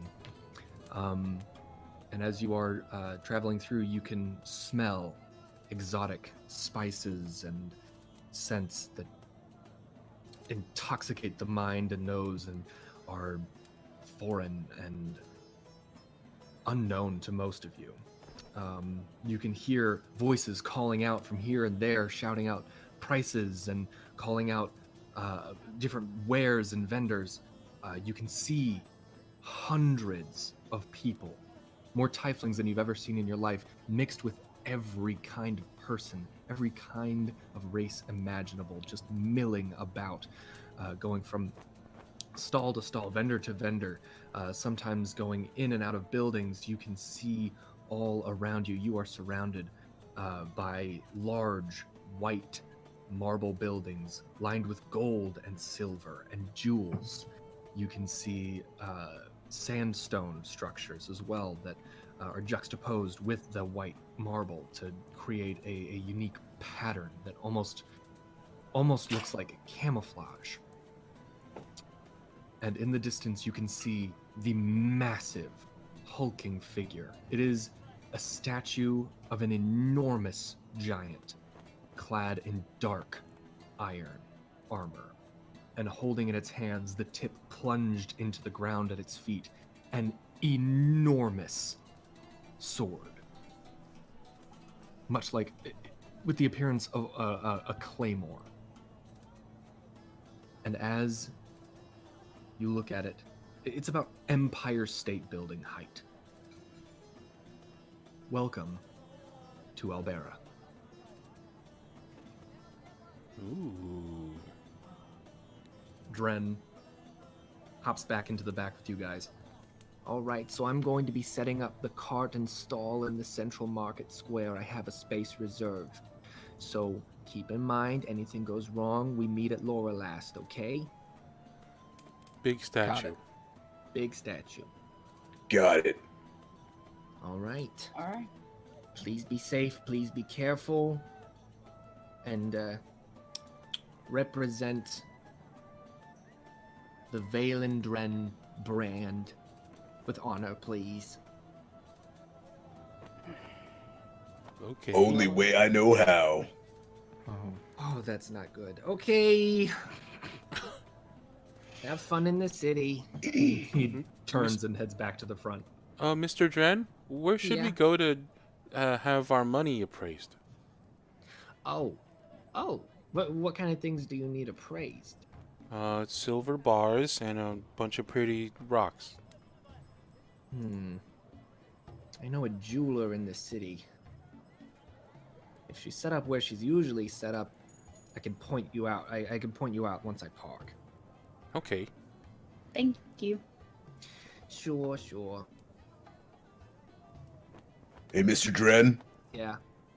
where's the Church of War from where we're gonna be at? It's about a 3-hour walk. Let's see. Best way to say it. I'll point when we get there. I'll point. Wait, do you know east and west and north and south based on the sun? I mean, who doesn't, right? Rowan. I do. East.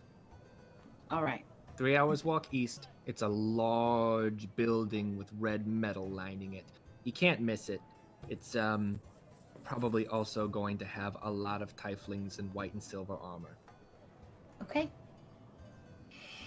Well, since we're asking a bunch of questions, All right. do you know anyone, are you familiar with anyone who might be able to appraise Jed's hammer and my armor? How much money did you have? We're gonna go Okay, find money out. money first. But just for reference. How expensive? Like, It- on a I mean, scale from a really, really top-notch job all the way down to cheaper and it will work, where are you sitting? Well, I mean, Jed, if we're gonna do it, we might as well do it right, you know. Yeah, that's true.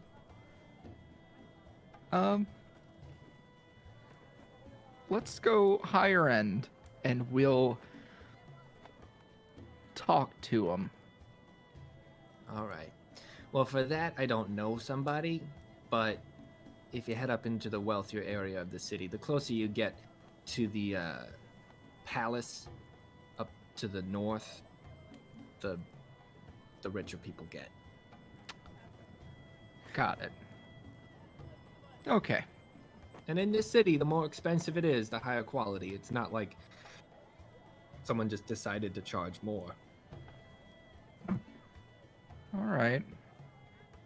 So it sounds like we got to go get these gems appraised. Yeah, that's a good idea. So we hang out with Mr. Dren until he parks and points us in the direction of the appraiser. Right. You guys pull to a stop, and he hops out and begins setting up his stall in his booth. And as he's doing so, he points across the market square, where you can once again see dozens of people milling about, doing transactions. And he points all the way across to another cart. It seems almost like a tent, with a purple background and stars and moons on the sides. She's over in that tent, I think. It looks familiar to me. Her name is Faith. Be nice. She's a friend. And she'll do right by you if you have the pins.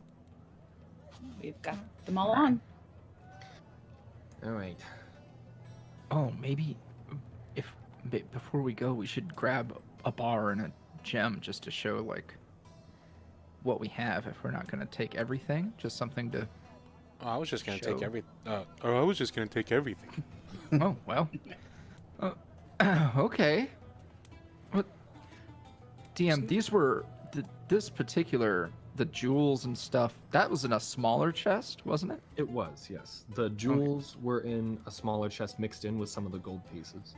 Okay. But But the silver chest- bars, yes, they're in a somewhat heftier chest. Okay. All right. Well, yeah. Let's take the gems and we can just tell her about the silver bars. She'll probably not have to inspect that quite as thoroughly. It's okay, I got it all. Where is it? Oh, okay, Jed. All right. Jed Careful. has got it. Well, we better go. As you guys navigate the crowd, getting jostled a little bit, just from the bulky amount of people, who's heading out and who is staying behind, if anyone? So while they're going on talking about the jewels and the bars and all that type of stuff, getting appraised and whatnot, Alfyur is just in the back, getting quieter, and finally says a little, spits, throws her hood up, and just breaks away from the group. She's not in any type of hurry. Okay. She's slowly making her way through, but she is walking away in a random direction from the group. You're trying to be stealthy? Not necessarily, no. Just Okay. walking away. All right. So off she goes. As you guys head towards the vendor in question, Faith. Does Raegar? Can Raegar try to see if he notices? Yeah, since Alfie she's leave. not trying to be stealthy, you can see her leave. Okay. I see her leave, and I don't say anything. I just know that Alf probably has a good reason for what they're doing, so I'll stay with the group. Okay. I'm staying with the group. Alrighty.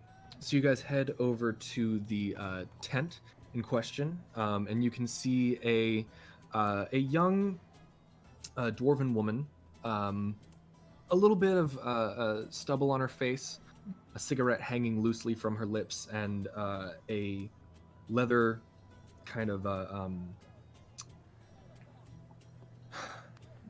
I would say a vest, with the back of it being particularly long, almost going down into like coattails, as she is going around doing her business. Her shoes are curled at the ends and come back like jester shoes, to a point aimed towards her, and she wears a poofy purple harem pants and a white billowy shirt underneath the leather jerkin. Her long red hair is tied up in a bun on top of her head with curly bits of it sticking out in all different directions, and she wears thick rimmed spectacles. And as you guys approach, she looks up and sees you approaching and goes, "Oh, hey, what can I do for you?" We have some things that we need appraised, please. "Well, you've come to the right place. That's my business. I appraise and you profit. No one will ever, ever undersell you when you've been appraised by faith." That's Have a good. little faith, as they say. May I see your... Oh! And she notices the patches first. "I see you're with Dren.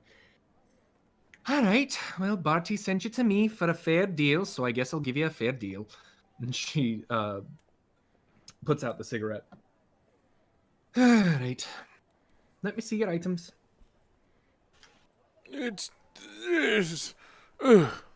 And he drops the two chests gently as possible. "Wow, that's a lot. All right. Let me take a look here." And she opens the first chest and sees the gems. Ah, gemstones.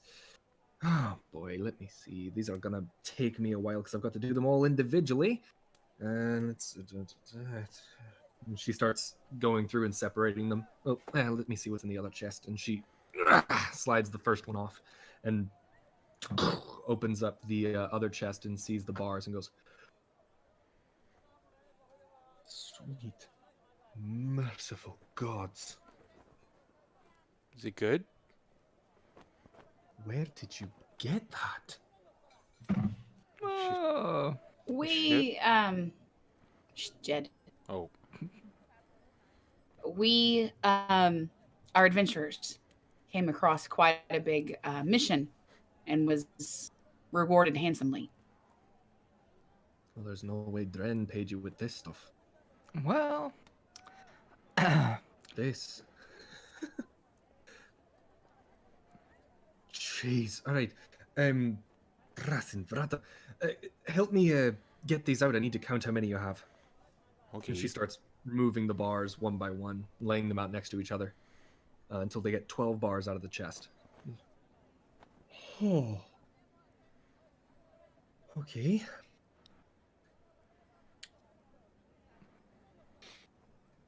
So, this is silver, yeah?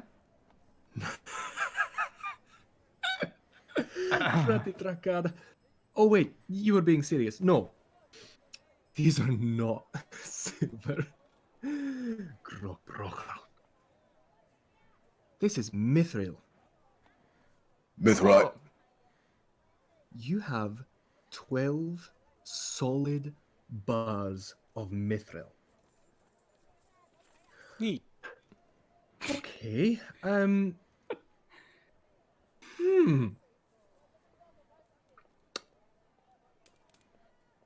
What's mithril?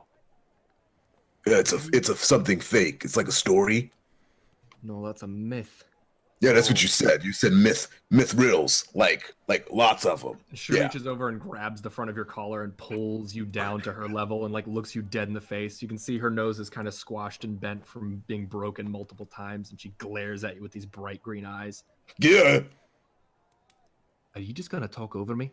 I just didn't know. I was trying to help my friend. Hey! I'm still talking. Hey? Hey! She lets go of your collar. Myth is a made-up legend. Mithril is the name of a very expensive metal. You are going to want to take this straight to Vaikana. He's a very, very skilled blacksmith. He will pay you probably in the range of 300 to 400 gold pieces for each bar. Neat. a blacksmith. Aye. Jed, that sounds like someone we might need to talk to about our other stuff. Oh We yeah. have other stuff. Yeah. Things that you need repaired? Yes, actually. Vaikana's the one you want to talk to. Oh. But he's not cheap. Well, I recommend bartering rather than selling outright. He's much more likely to allow that. Oh, good thing we got all this mithril bars. Right, now let me take a look at these gemstones one by one. Mithril, 12 bars of mithril. Say prada cola. Alright, let me look at these. And she takes the gems and slowly goes through them one by one, setting them into piles. Alright. Alright.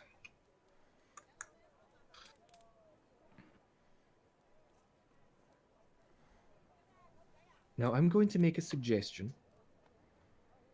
You do not have to go through with it. But if you're confident in your ability to fast talk, I would take these to McDimple. He's a fast talker. He likes to laugh, he likes to make friends, and then swindle you blind. But if you take these to him, and you get 1,500 gold for them, that's reasonable. If you can get more, but don't settle for less. okay. Thank you. All right. Anything for friends of Bartholomew? That little minx has saved me more times than I can count. He's a minx? What's a minx? It's never mind. Anything else for me? No, but what can we pay you for your time?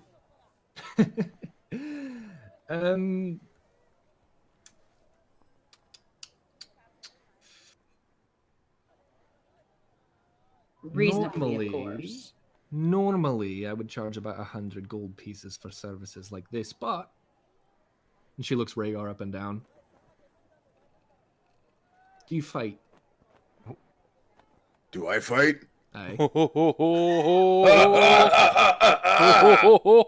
Do I fight? Who does he fight?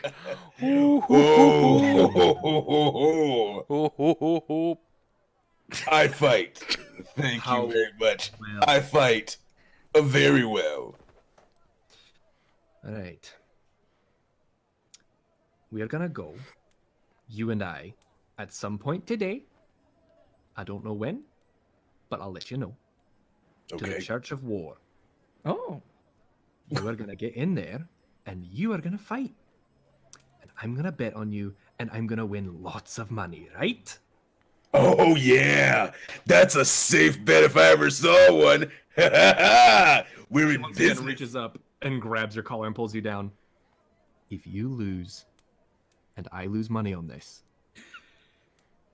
I swear to every god known to man, particularly Barostovich, god of vengeance and deals, that I will break your kneecaps.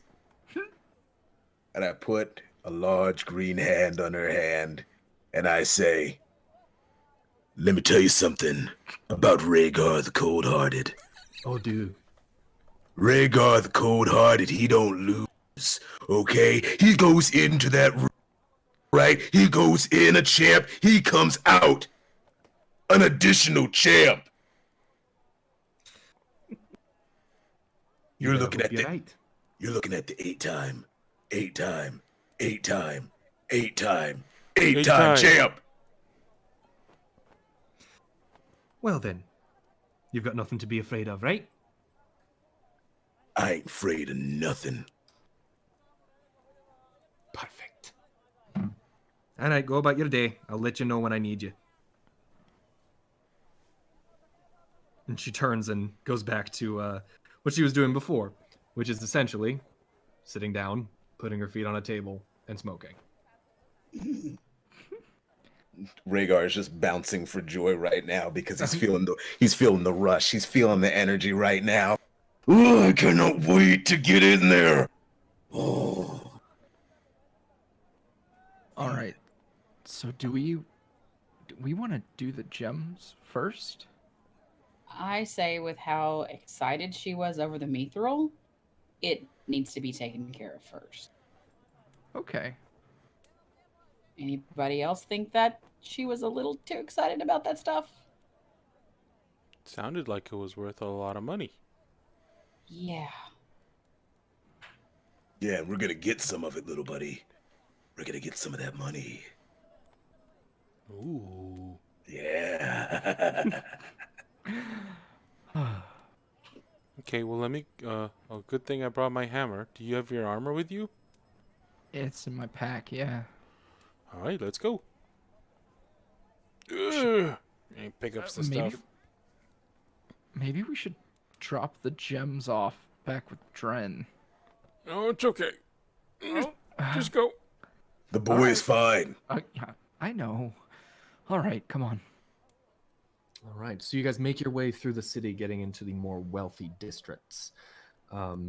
Occasionally stopping and asking for directions, trying to find your way to Vicana's. You wander for quite some time before coming to a squat stone building that kind of stands out amongst the rest, with a constant stream of smoke and steam pouring out of 8 chimneys lining the top. And just a small wooden plaque above the door with a V burned into it. Whoa. This must be it, huh? Yeah.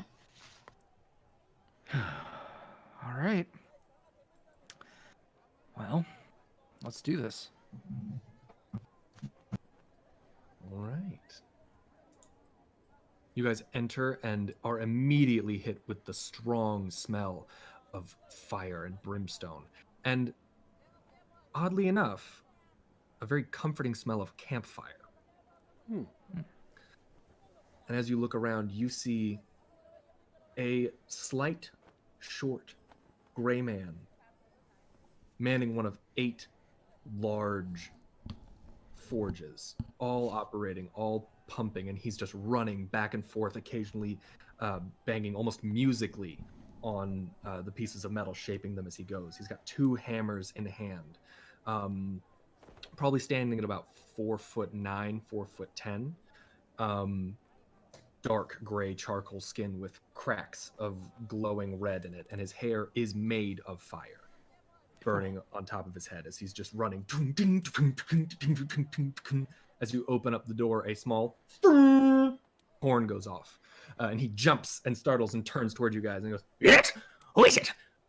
What do you want? Oh, that is the coolest thing I've ever seen. Hi. Hello? We have some items that we were told you would be the one to show. Me? His hair's on fire. We're not gonna acknowledge the fact that his hair's on fire. You okay? Yes. You're not hot. No. Never. You know your hair's on fire. My hair is fire. Your hair. Oh. I bet You know could you're go- green. I do. You know you have tusks. Yeah. Same I deal. do. Same deal. Okay. You could cook a lot we- of steak on your head. Oh. Oh. I have never even thought of that. I don't know how you couldn't. I mean, you have fire. You're never gonna be cold. You can eat whatever you want, guys. This guy is awesome. We were sent by Faith. She said you Oh. could help us. She probably sent you for Vicana then. Oh. Ye- Yeah. You're not Vicana? I am not. Okay. My name is Clementine. Oh, Lovely to meet you. That's not what It's I thought it nice was to going to meet be. you too. It's an honor to meet you, Clementine. It's probably an honor to meet you. I know literally nothing about you. That's the I'm 8-time Raegar. champ. Yeah. I'm Raegar, the Koldhart. That's cool. I'm Clementine. And this is my friend, Tiny Jed. But sometimes he can be Tiny Big Jed. I'm Clementine. And that one over there, that's Tiny Howell. He gets nervous a lot. I'm Clementine. And this person here, this is Rowan. She's supposed to watch after me. So I can't leave her side. But she draws a lot. Thank you for that. I'm Clementine. Right, Clementine, thank you. Where can we find what was his name again? Vicana. Thank you. Vicana's in the back doing blacksmithing work of some kind. Can you get him for us? Or Yes. Okay, that would be great. Thanks, Clementine. You're welcome. and he just stands there looking at you. Can you go get him, please? What, right now? Yeah. I mean, you don't have to if you don't want to, Clementine. Well, I don't want to be rude and just go back Oh. there. You know what? He's- And he sets down the chest. I bet this'll motivate you. And he opens up the thing. He like leans down, sniffs one of the bars, and then just licks it from tip to tip. Does it taste good? No! That's mithril. Oh. It's poisonous. Oh. I You, need a shot. are you gonna be okay? Didn't lick it. I need to get a shot. Okay.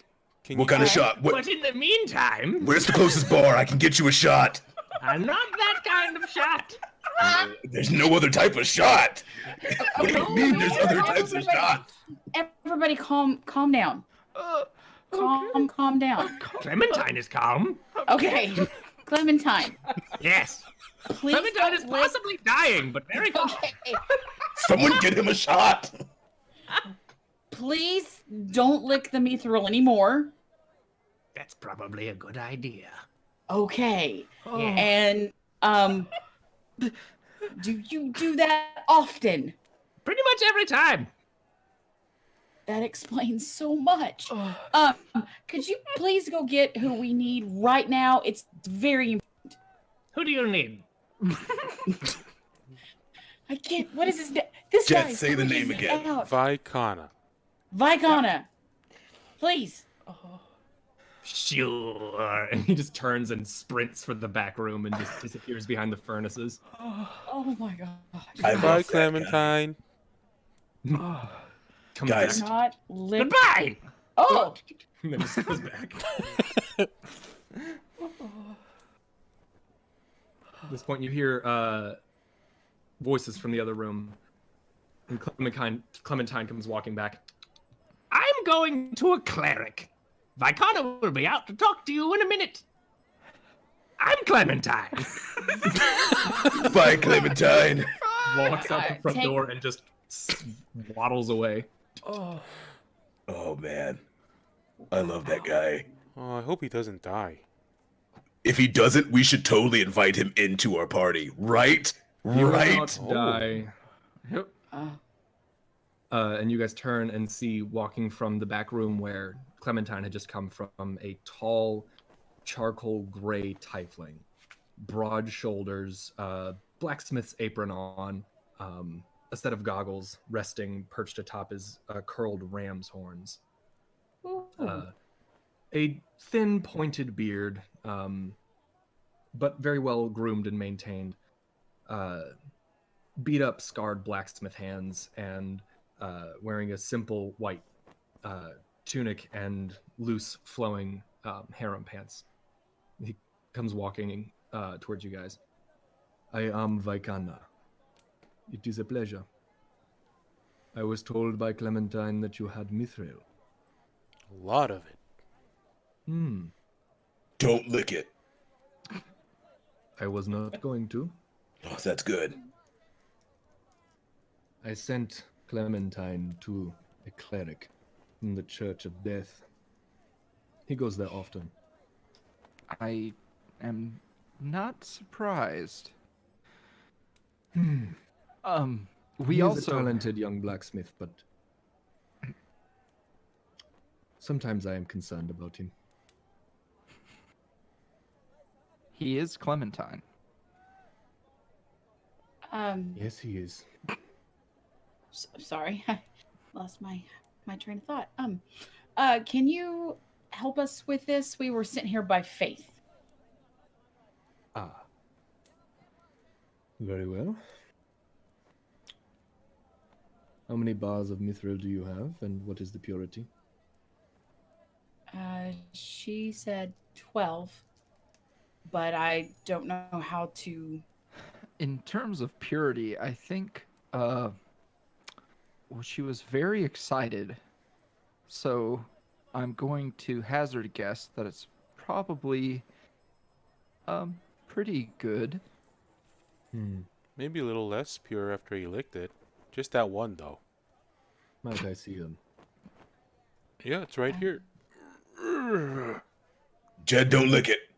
Reaches in and takes one of the bars, pulls it out, and pulls out a small curved knife from his pocket and just runs it lightly along the edge, carving a single curled strand of metal.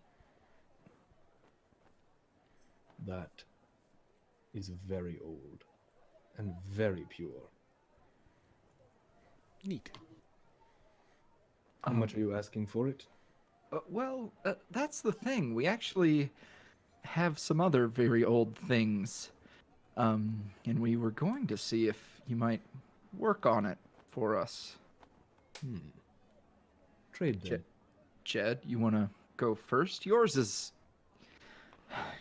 Yeah. special. Mine is the hammer that broke the mountain, and he pulls out a And bundle. he chokes. That's what What did you say? Howie. That's what Howie said.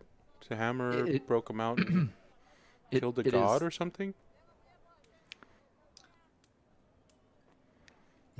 Yeah, just let him see. I pull out the hammer. It's wrapped up in a blanket. With duckies on it. He puts it on the ground and unfolds it and just He covers his mouth with his hand. I never thought in all my life I would have the pleasure of witnessing this weapon. He told me it was a good guy weapon. It is. Do you know the god Borostovich? No, not personally. He's a god of deals. He ensures that people hold to their word. A truth god, if you will. Oh. The legends say that this was his when he was mortal. This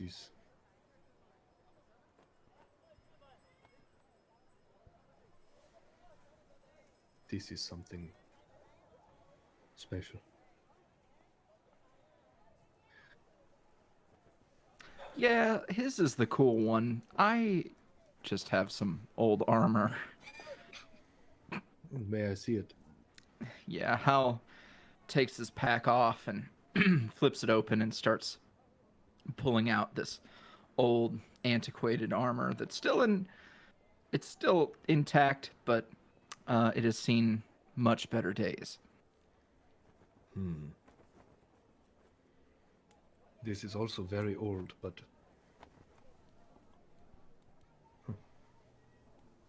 believe I could repair this. Here's what I will offer you. I will fix both of these for the mithril and a mere 200 gold besides. It Then seems- our friends won't get enough. That seems a little steep. And he looks up at you and gives you a slight smile.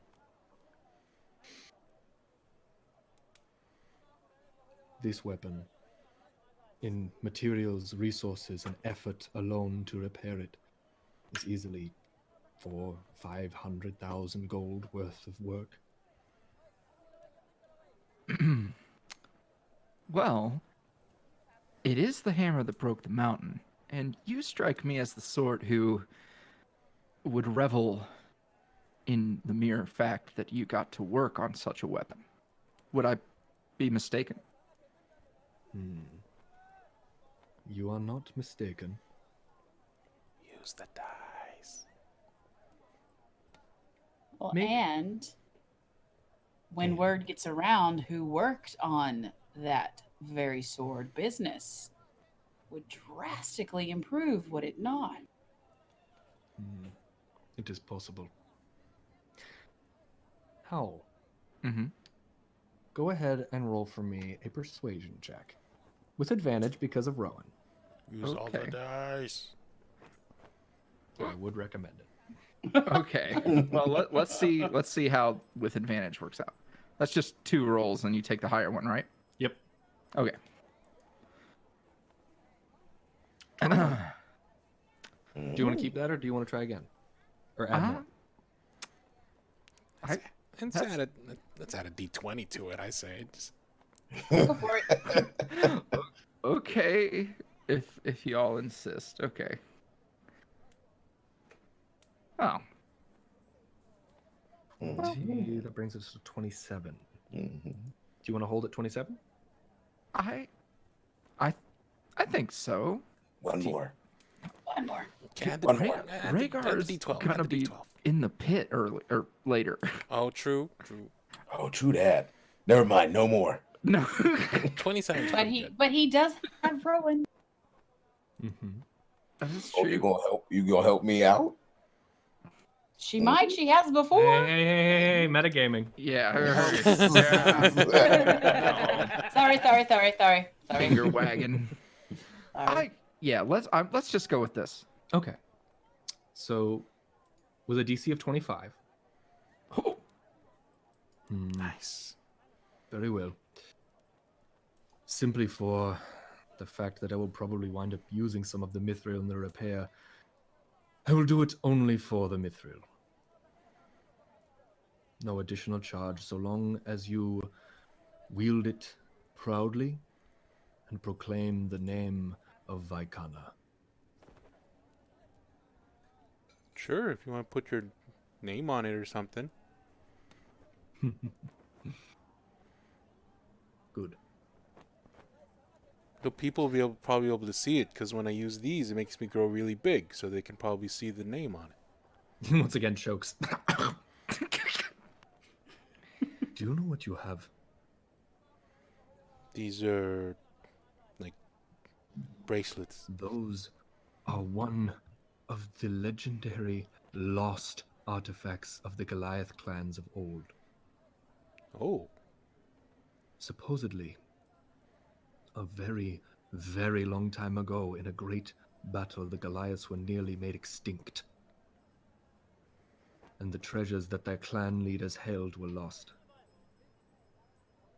This is one of them.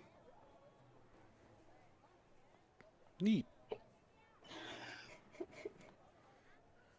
Neat. Indeed.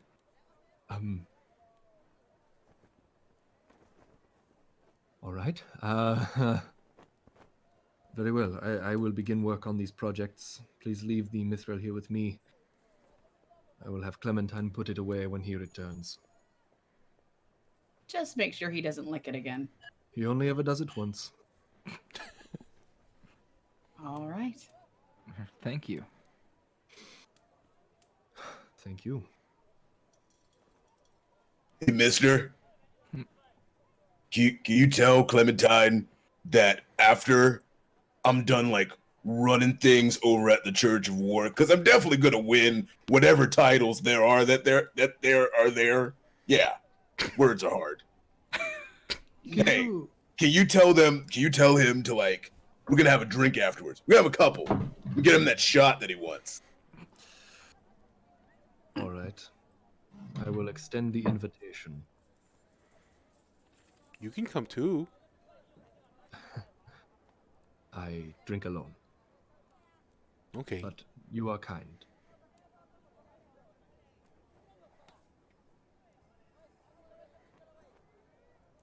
Do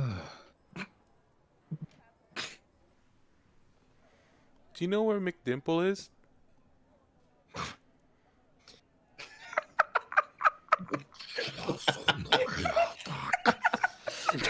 What? Which, Rowan, you understand as rotten little. And then a very inappropriate word in the Tiefling language. Yes, I am familiar with McDimple. We were told to see him about some other things that we have. What are they? Some gemstones.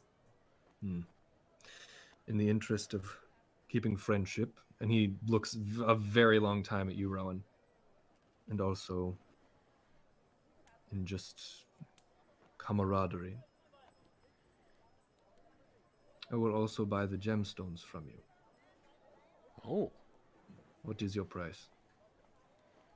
what's your price? This is your Yeah. first time in the city, is it not? Yeah. That's not how this works. Oh. 3,000.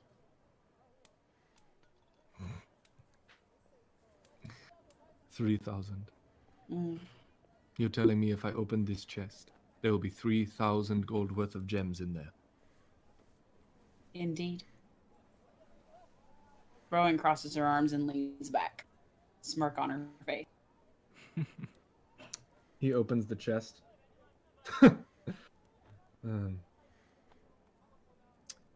900. Oh, don't insult me. Mm. Or us. You started it. He gives a slight 2,500. smile. 14. 2,000.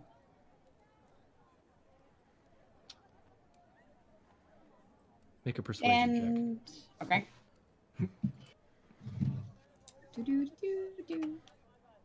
2,000, You're and I'll right. let you wear the gauntlets for a little bit. check. He chuckles to himself. No, thank you. My days of fighting are long behind me. Maybe 200 years ago, but not now. Oh, okay. Persuasion. Ah, da, da, da, da. Bidding war, bidding war, bidding war. Oh no. Oh. Hey. We got 14. Maybe use a d20. There's a D12 and a D20 available. Would you like to use one?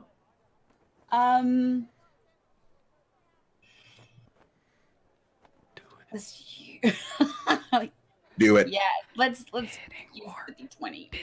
Yeah. Yeah. Okay. And do I roll it with advantage again? No. Okay. 8. Oh. 17 total. Do you want to let that ride, or do you want to add the 12?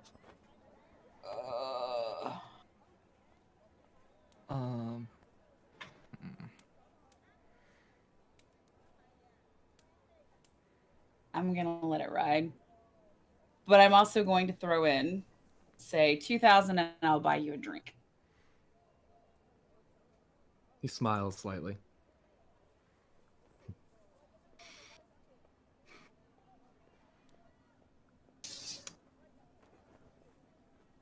$15, and I'll buy you one.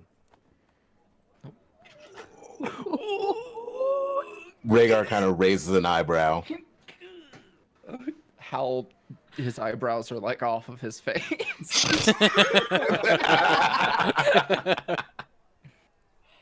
A ship has set sail. 1,800, and I'll buy you dinner. Ooh. He raises one eyebrow.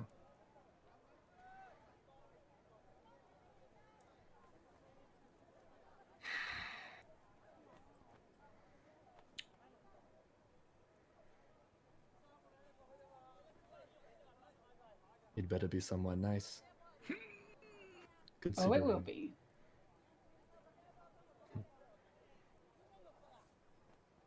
Very well.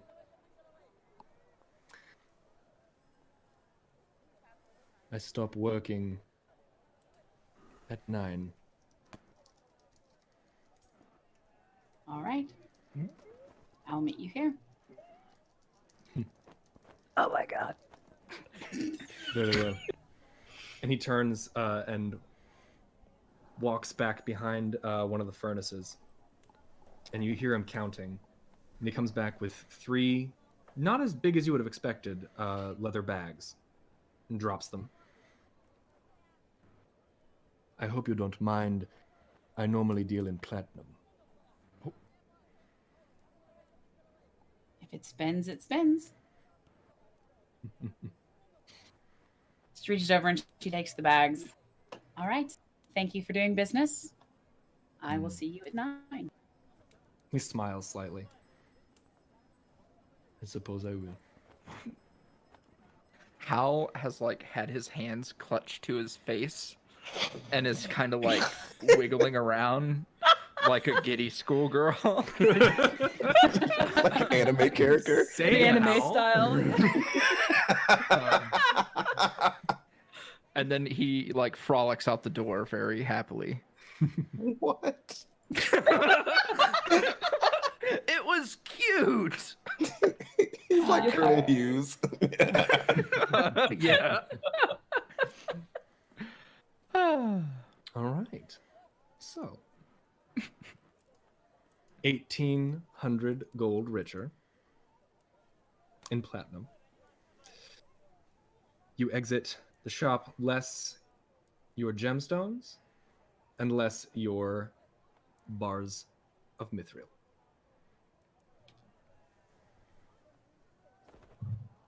Where would you like to go? Well, I think Raegar. that the 3 bags should go to Bright Lady and Raegar and Alfy, because Howie and I spent all the mithril already. I agree. Are you sure? Yeah, we spent the lion's share of all the money. Thank you so much. You didn't have any lines, little buddy. It's what my dad said when he gets the big piece of chicken and I get the small one. Your dad had lions? It's I just don't a know. saying, Raegar. He said, well, he's saying that he has lions. Okay? So if he has lions, I wouldn't know about it. All I right? haven't seen any lions back on the island, but I mean, it would make sense, I guess. Why else would he say that? Exactly. Your dad must have had like a whole like armada of lions. I bet when I'm mayor someday, I get to see the lions. When you're mayor, you're gonna get one of those lions. You're gonna ride one of those lions. You think so? Oh, I know so, little buddy. Do you think if he's riding the lion and he uses the gauntlets, do you think the lion grows too? Oh my god, my mind is blown! Giant lion. Yeah, I'm gonna put that in my book. Huge lions. Okay. Wow. Let's get this back together, shall we? Yeah, Raegar? speaking of getting together, you What? and you and old daddy in there, you know? Excuse me. That's not her dad. No, no. Is that wait, is that your dad? Because that's weird. I'm with Raegar. That's No. No. Why would you say that? Don't- Why? Never mind. No, you know what? Forget it. Just forget it. Why are you making this weird, man? I'm not. Look. Can we go back to the lion? That was really nice of you, Bright Lady, to offer a date with him. Do you think the two of you are going to do sex? Oh. I don't know. You seem nice. I agree. Raegar is completely silent through all this. Uncharacteristically silent. I did that just so we could get more money out of him. Wait. Wasn't like yeah. I'm trying to get a date. I've never even been on a date. I just Yeah. wanted to help, and it just kept going. Okay. They say when you gotta dress up and you gotta do your hair, and we gotta find you some nice I mean, clothes. You don't have to do all that. I mean, if you don't want to. I mean, you are a strong, independent tiefling who don't need no man. Oh, okay. I know that. I mean, I'm just Yeah, reiterating. But it might be fun. Well, yeah, but why did you have to go and mention that though, Jed? Not everybody does that every time they go on a date, do they? They I don't don't. know. I figure grown-ups do. I do. Well, I don't. Rhaegar had They sex can- with Sabrina, right? You I mean, we don't have to talk about that right now, Yeah. Tiny Jed. No, it will be dinner and dinner alone. That's it. Okay. He seems like a real gentleman, actually. So, it'll be fun. Yeah, fun. While this is going on, Alfie, where you at?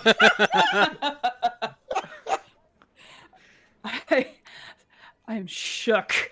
Um, No, you're not. You're not there. I need to. Oh my god! I need to like get back in this mode. Like I'm all out of my feels now. Holy cow! Yeah. So Alfie. Okay. So Alfie's been taking her time. She's been slowly making her way in whatever direction she feels like. Looking at the shops, looking at the buildings, looking at the architecture, the gold, would you say it was marble? And all of the trappings and the decorations and the pomp and circumstance. And every so often, when she turns a new corner and thinks she's going to get away from at least some of it, and there's war, she swears under her breath in her native halfling. Quietly. This is disgusting. Makes you sick, doesn't it? Voice off to your side. In halfling. And as you turn to look and see, there's a short gnome figure wearing a dark green tunic and a pretty deeply hooded cloak, but with the hood thrown back. He's got brown, messy hair pulled back into a ponytail with a single scar running up from the tip of his left eye up into his hair, to the point where it cuts into the hairline, making him bald in that section. He wears a crooked grin on his face. What's it to you, stranger? Well, I've seen that look in many people's eyes before, but never in this city. And besides, stranger's such a rough word to use. The name's Brown. McDemple Brown. And you are? On my way through the city. Ah. Well, then I'll join you in a walk. Us little folk have to look after one another after all. No, that's fine. I can take care of myself. Oh, I have no doubt that you can, but you see, I can't. So I think I'll walk with you. Tell me. And he kicks off the wall and walks up and just starts to fall into stride behind you. I've seen that look on your face before. The disgust. Makes you sick to your stomach to see it, doesn't it? All this wealth and money being thrown around like it's nothing. Why, back home, I've got 12 sisters and brothers who barely eat. And around here, well, not a beggar in sight. I don't say anything. I keep walking forward, my jaw working as I'm gritting my teeth. He smiles and just keeps on walking with you. But you've got the same look on your face that I had when I first entered the city. And if you want a little bit of free advice from one little person who makes a living in a less than proper way to another, the more pleasant you seem on the outside, the more likely they are to look away. I whip around to face him so quickly that my cloak kind of flutters through the air a bit, and I say, I don't need your help. Stop following me. His smile never wavers. He just looks at you and goes, well, you sure don't look like you need my help. But I'm just a helpful guy. And as for following you, what makes you think this just isn't the direction I'm heading? I'm sure there's plenty of other directions you could walk that could take you down the same path you want. Helpful guy. Oh, I'm sure that there is. But I think there's only a few that'll take you where you want to go. What's that supposed to mean? Well,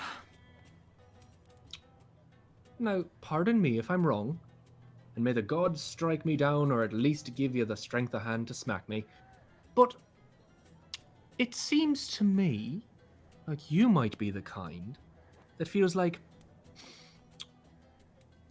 lightening the pockets of a few privileged individuals for the good of, well, the less fortunate.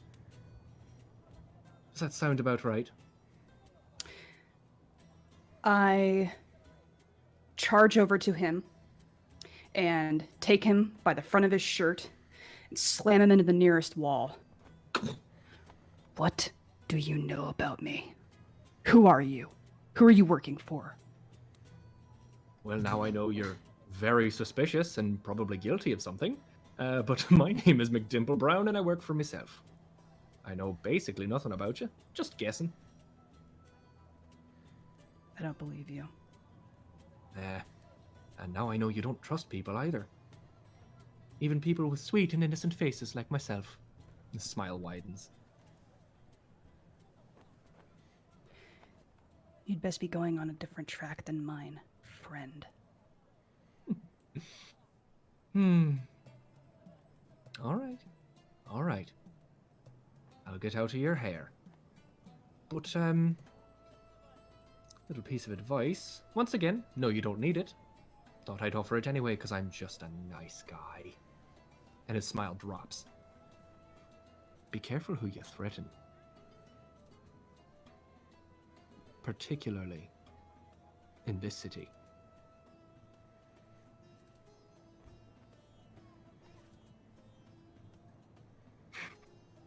He brushes off the front of his shirt where you grabbed him.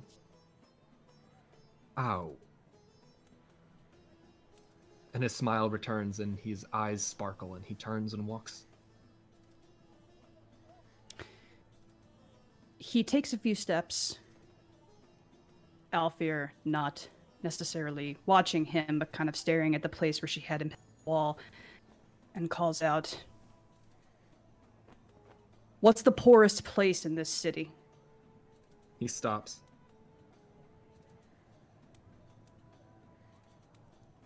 Turns ever so slightly. So his head is, he's looking over his shoulder, and you can see a slight widening of his smile.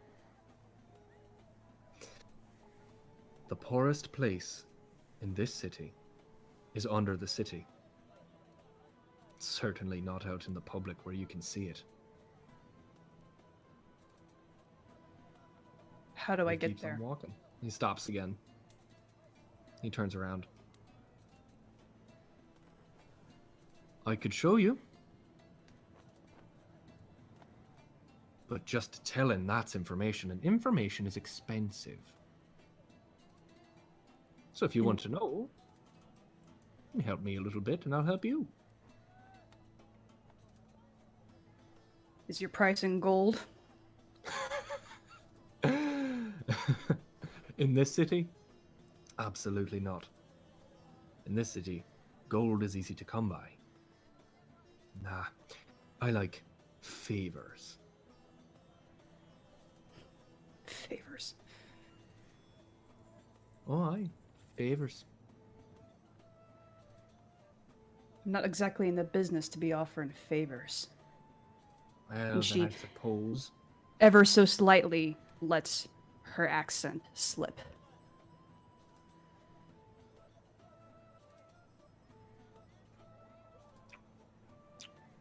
I see.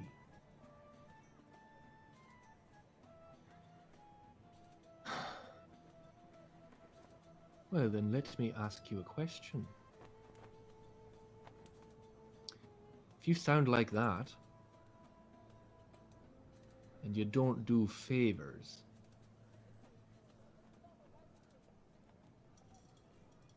then I'll help you anyway. Just for the information that you've given me.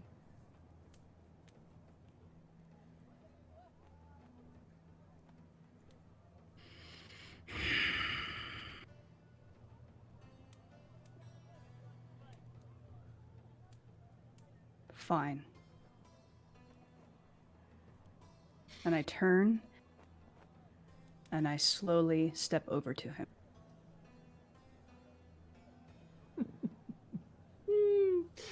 Oh, we're gonna have a great time. Right. The way to get under the city is through the Church of Death. Through the catacombs and into the maze beneath. almost impossible to navigate on your own, but if you have a guide, not quite as difficult.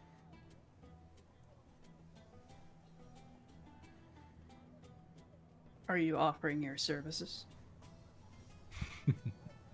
I'm always offering my services.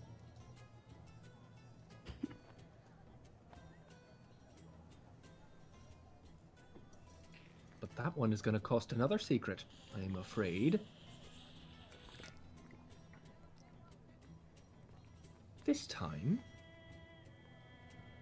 if you want me to guide you through the catacombs to wherever you want to go, I want to know something about your companion. What's the half-elf's last name?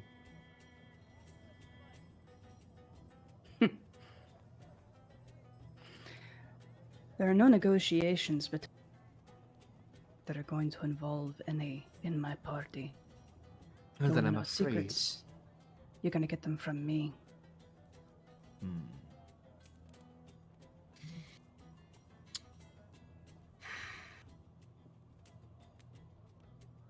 Well, then I'm afraid we're just going to have to wait until you seem a bit more interesting to me.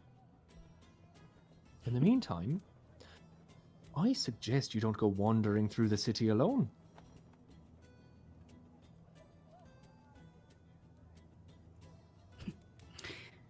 And why shouldn't I? If I put on a friendly face, apparently, I can get wherever I want. Oh, aye. You put on a friendly face. You make yourself less conspicuous. People turn away. But, let's say, for example, someone told a few key people that there was a lone halfling wandering through the city, their pockets just overflowing with gold, and all you had to do to get it was stab her in the back while she wasn't looking. Don't you think that might be dangerous? You're making a lot of threats without a lot of information, my friend. Rather presumptuous of you, isn't it? I thrive on being presumptuous. It's my entire business. To be presumptuous.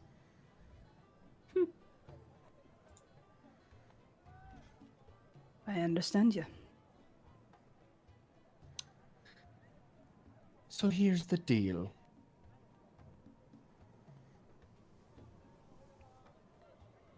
You find out one of three things for me. The half-elf's last name,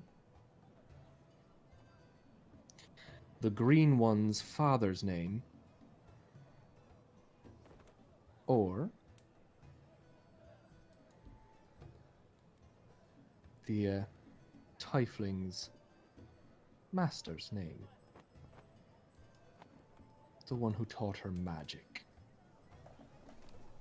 I'm a lot more perceptive than you think I am. Find out one of those things for me. Completely harmless.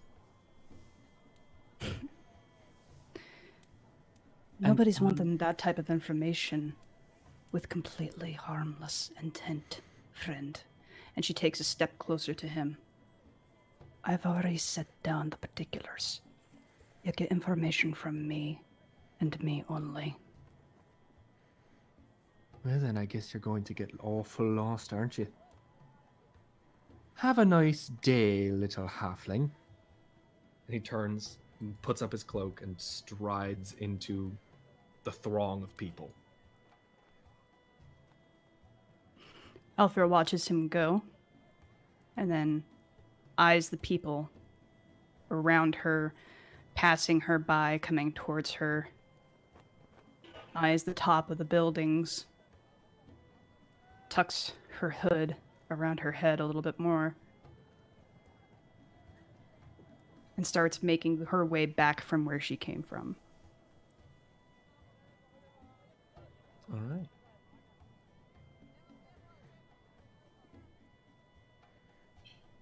Okay. So, back with the larger group. Where would you guys like to be heading?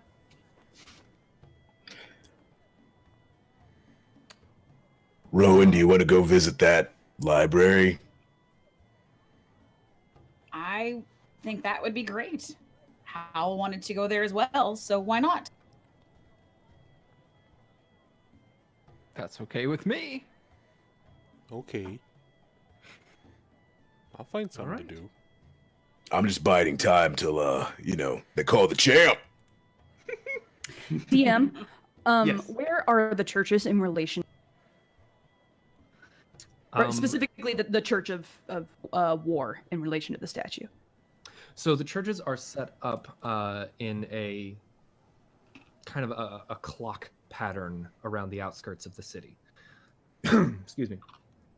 So the Church of War is near the northern gate. So the statue is in the center of the city. Right. So it would probably be everything from that to get to the edge of the city is about a 3-hour walk. And probably longer for me. Okay. You got little legs, yeah. Okay.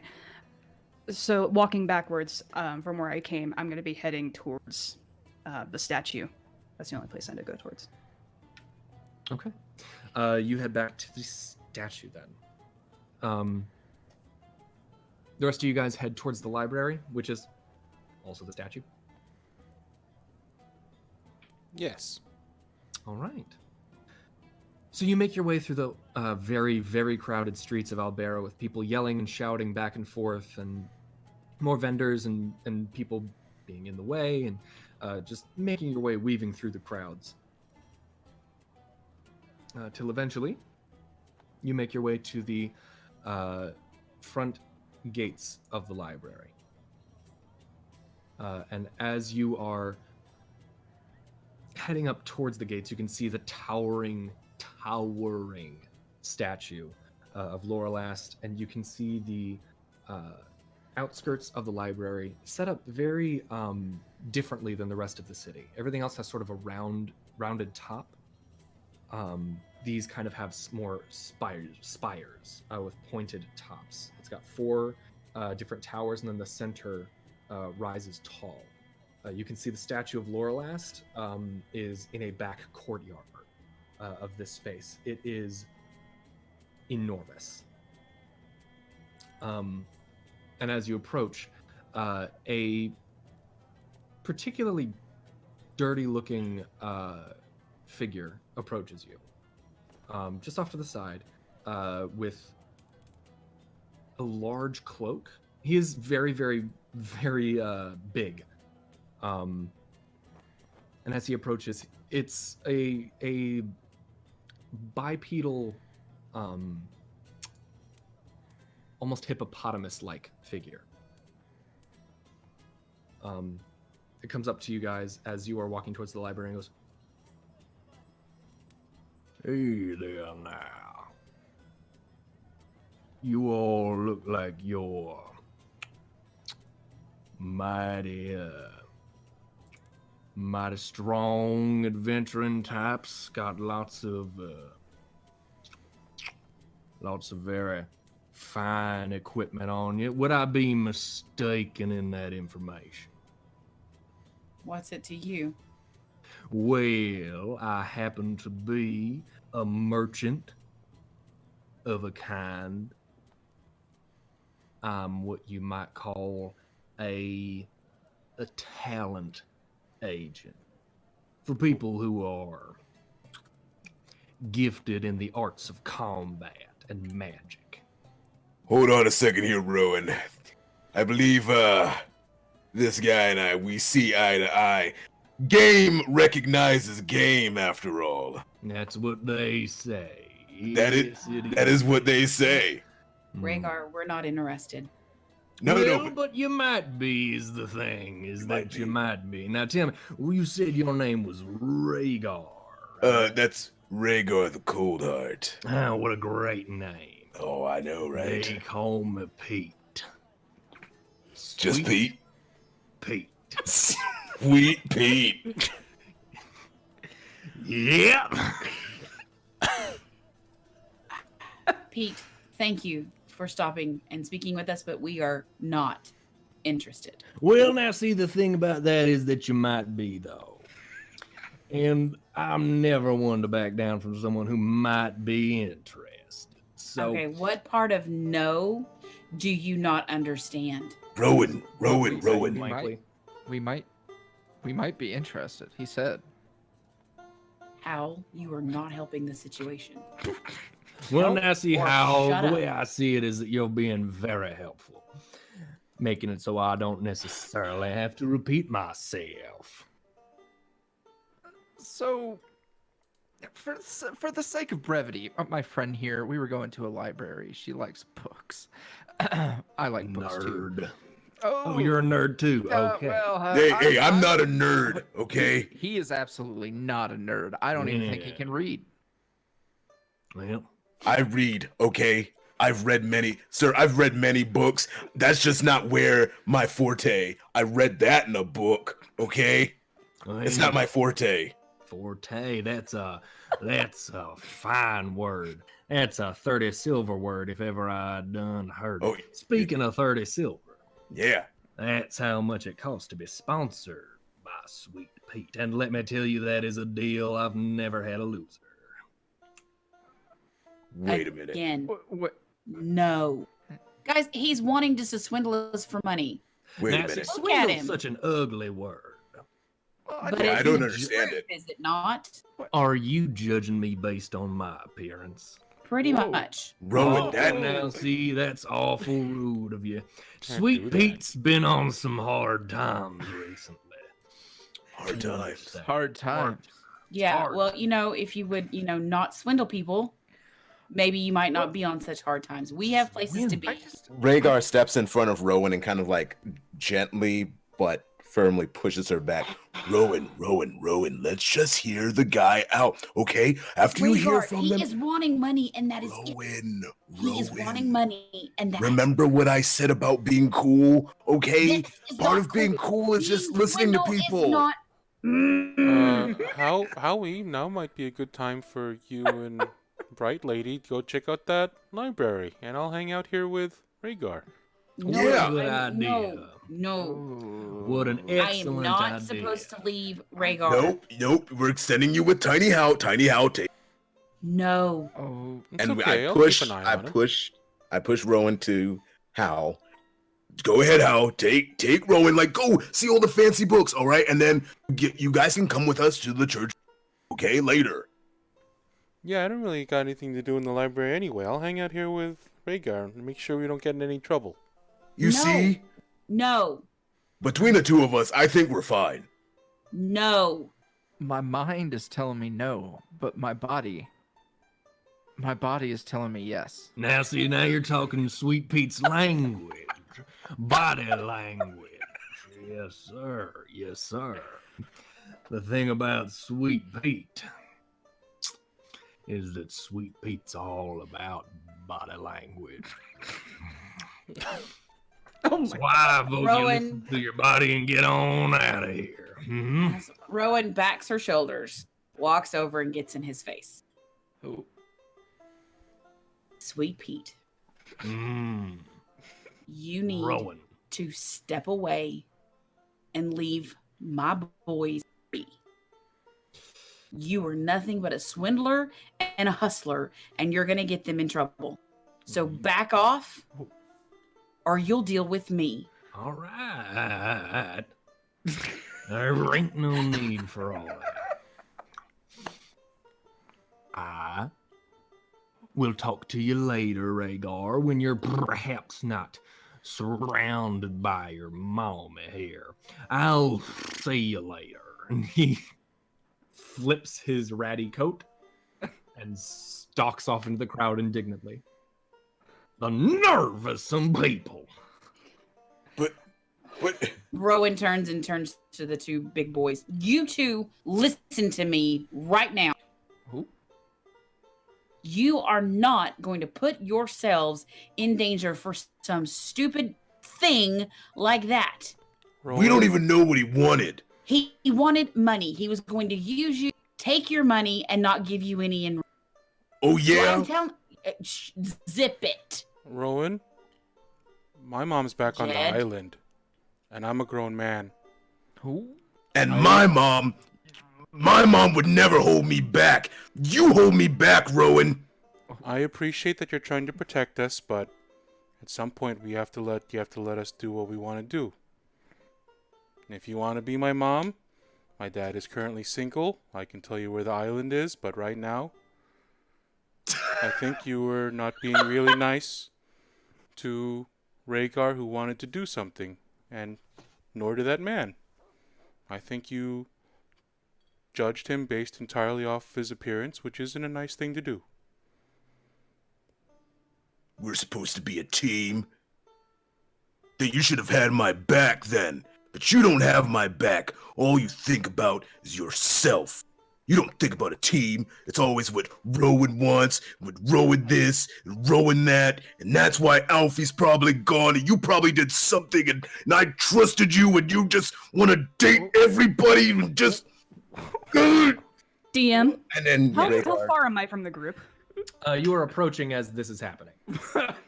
So I can hear every word that Raegar is shouting, probably. Yes. He is not a subtle man. You know what? Oh, I've had will enough you of this. shut up? And I step right up to the group. I point a finger at him and I say, I say a swear right to his face in halfling. I don't know what you're getting yourself in a fuss over. I don't know what any of you are getting in a fuss. You were here at the stupid library that you wanted to be at. So get inside the stupid library and do whatever it is you wanted to do. Just get yourself out of the open and quit having these arguments and everybody can see it, Raegar. You have no right to talk to me. You didn't want to talk to me all day, and you've been in a really bad mood, and I tried to be nice to you, and you're not being a very good friend. None of you are being very good friends, except for Tiny Jed here, who was having my back. And if you all knew anything about Tiny Jed always has my back. Freedom means having the freedom to make mistakes sometimes. Well, gotta you know let what? Raegar do what he wants to do. Maybe I'm gonna go make a few mistakes of my own, and if I get any money, it's all mine. And Raegar just, in a huff, is gone. He's leaving. No. Then take your money, all right? Take it and win all the money that you possibly bathe in it later when we're finished. You know what? Maybe I will. Go ahead then. When the group looks up, they realize that Rowan has disappeared. Howell has kind of had his hands behind his back, kind of rocking back and forth on his heels. Because he was, not totally opposed to Sweet Pete, but, it happens.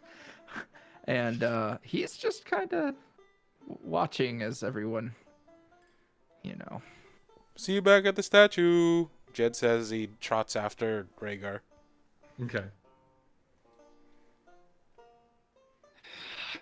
At this point, as you guys are still discussing this, and just before Jed, you walk off, a very, very tall figure approaches you guys. Hi. And it's Sage Woodland. Oh. Sage! Hi. Couldn't help it over here. Yeah.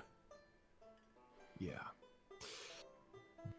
So, I don't really know what's going on, and usually I don't get into business that isn't mine, but,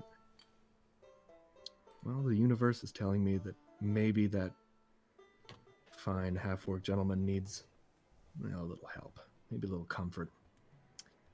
Seems like he's got his feelings hurt pretty bad. You were going after him, Jed? Yeah, I felt the same way too. You're good with feelings. Well, I try to be. I just watch people. Now, I want you guys to know that, I'm going to do my best to help. I know my companion's around here somewhere, but for the life of me, I lost him in the crowd. So, anyway, I'll come with you, Jed, and we'll see what we can do about Raegar. Yeah. Yeah, good idea. Lost Okay. his friends in the crowd. Some help he is. Well, you should know as well as any that when you're a halfling in a big old city, if you want to get lost and not be seen, and it looks very meaningfully at you, it's pretty easy to do that. You know, maybe you should listen to your own advice about not putting your nose in other people's business. You can be mad. That's okay. Come on, Jed. One thing at a time. And he turns and just starts striding through the crowd. Follows after. All right.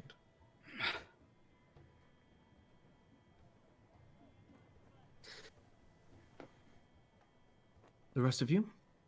What are you guys doing? I'm going to go and follow Rowan. Did we see where Rowan went? Rowan, make a stealth check for me. And, Oh, you know what? You're right. That's a good point. Yeah, we'll pin that up against the passive perception. So if you could look at your passive perception, please. We still got the D10 and the D20. Not to play devil's advocate or nothing. Is that all of our passive perception? just- That is anyone who wants to look for her. Most likely you have more than 7, so. Yeah. Everyone but Raegar, I think, has more than 7, and even he might have 9. I'm not sure. Yeah. That's I got true. 9. How So you do isn't see super... you do see Rowan, the direction she heads in. Okay, so I head off in that direction, and I kind of hustle Okay.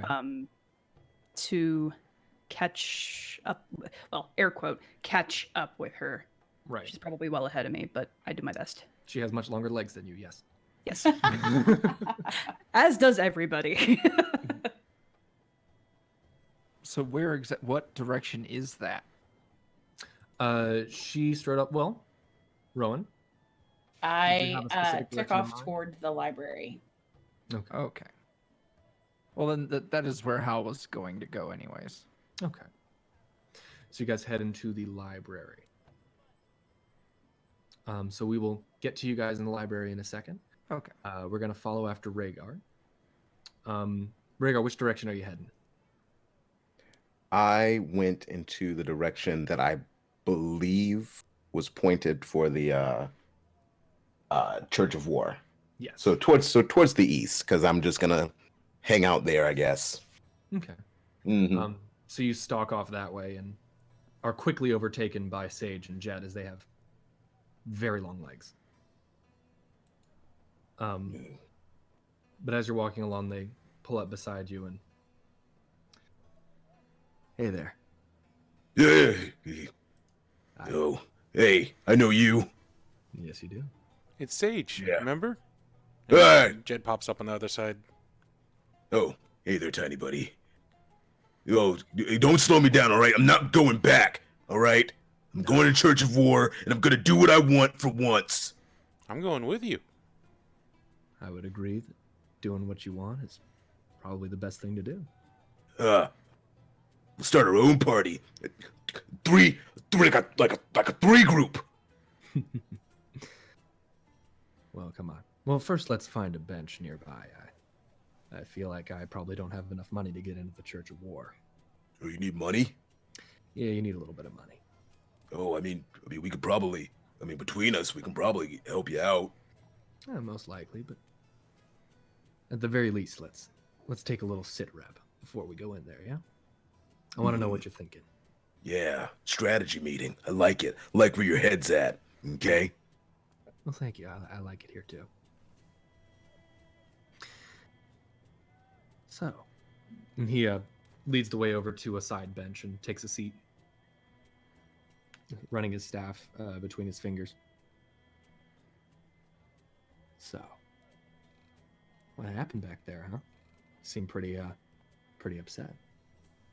I don't know. It's just she always does this all the time, and Alfie. I mean, I usually turn to Alfie because they're my friend, but now they're angry at me for some reason. Hmm.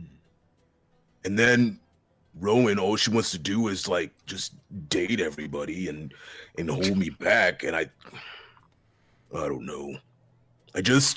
All I know is if I'm winning, I feel good. Winning feels good. All right? And right now, I don't feel very good. I still haven't sent my don't laugh at me, all right? I haven't sent my mom this letter, and I haven't talked to her in a while, and I'm not having a very good day. Well, we all have bad days. My Jed.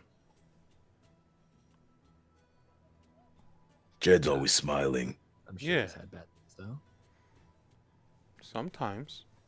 Sometimes. I've had bad days sometimes, but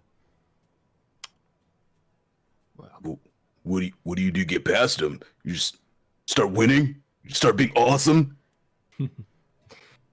kinda. You see, I don't make decisions for myself all that often. And I'll tell you why. Because the universe has a plan for me. And everything I do is for fate. If fate's in control, then I'm never really losing, am I? No, but isn't that like cheating? Like if fate is making you win, then like fate is cheating? No. If it's fate's plan for you to lose today, you lose today. If it's fate's plan for you to win tomorrow, you win tomorrow. And you really can't complain about it. Because fate, well, it's my belief at least that fate has a plan for everybody. What's fate's plan for me? To be awesome? Because that would be great. Like, I want to be champion. I want, and I point at the statue in the distance, I want one of those. A legacy, huh? Yeah, yes, legacy. I have something to ask you, and I want you to think about it. Okay. On a more micro scale, smaller scale. Oh, thanks.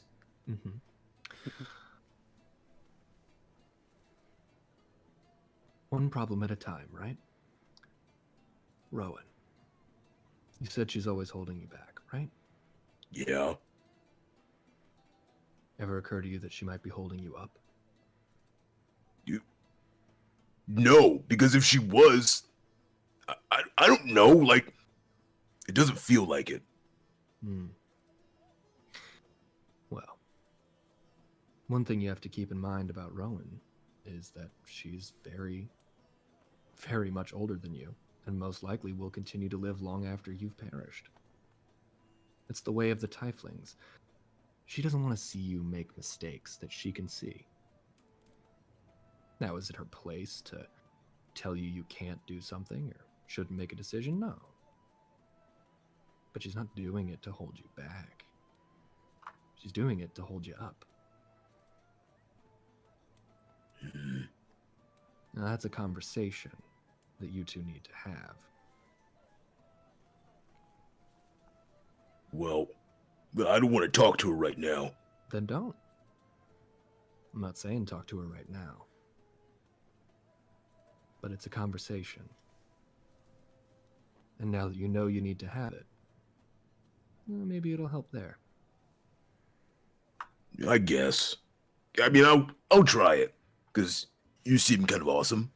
And awesome people should listen to other awesome people. Now, Jed. Yeah. Alfyur, or Alfie, as you guys call her. Is she usually snippy? She No. usually angry? No, she's not. Well, Raegar, one problem at a time. Alfie was awful mean to me. So I don't think she's mad at you. If she was mad at you, why would she be mad at me? Because we both did something equally as bad, and we're just not aware of it. Because sometimes I don't know a lot of things. I mean, I know it seems like I do, but sometimes I don't know a lot. Well, I know an awful lot of things, and I haven't done anything bad recently. I have never done anything bad. I've only done what fate told me to. So she would have no reason to be mad at me.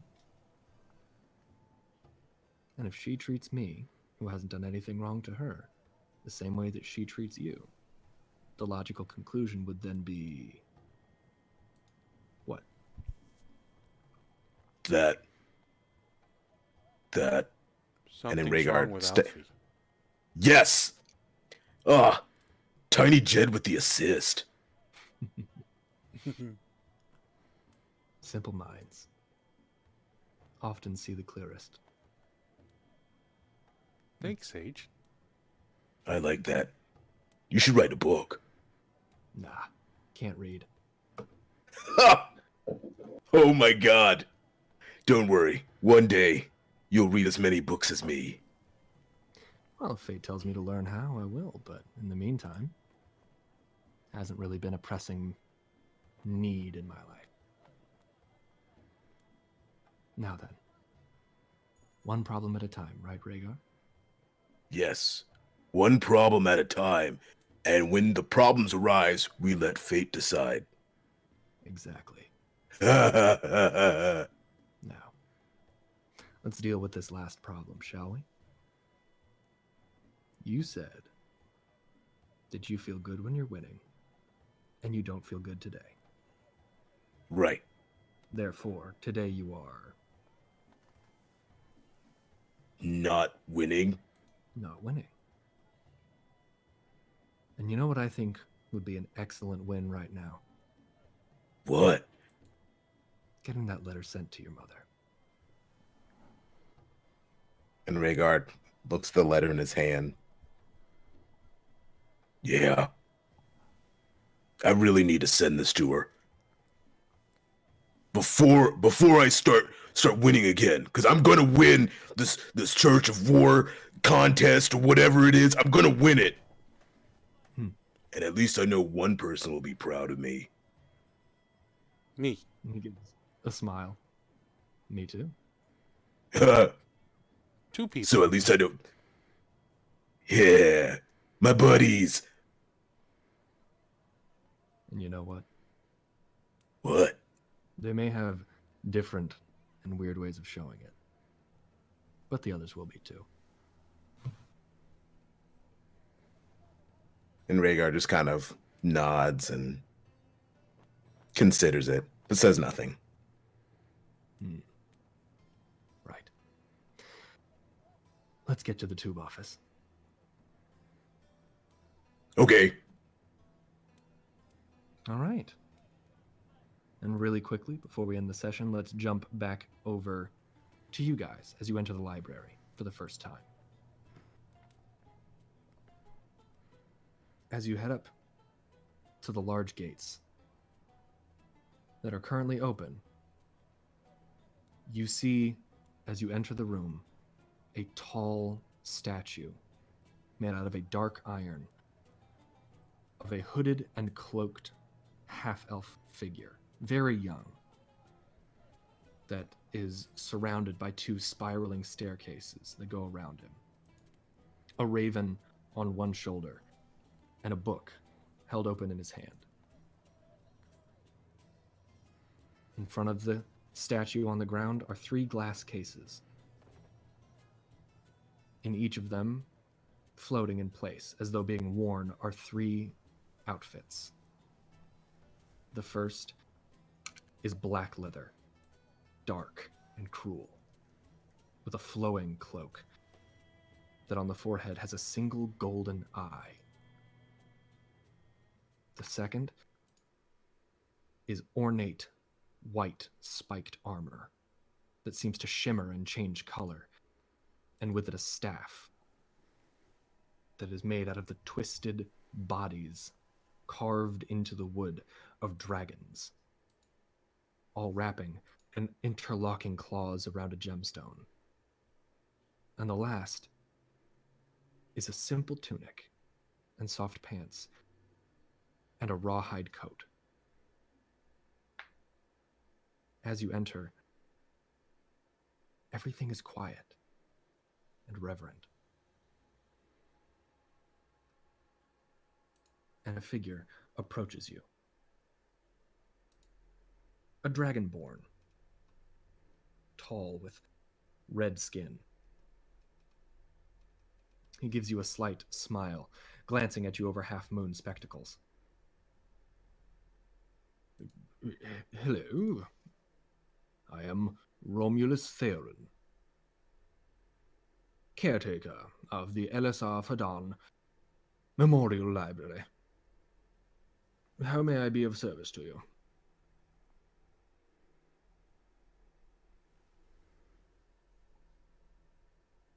I imagine Rowan and Alfie made it there first. Most likely. Rowan probably before me. Yeah, yeah. Rowan has gone in here just to.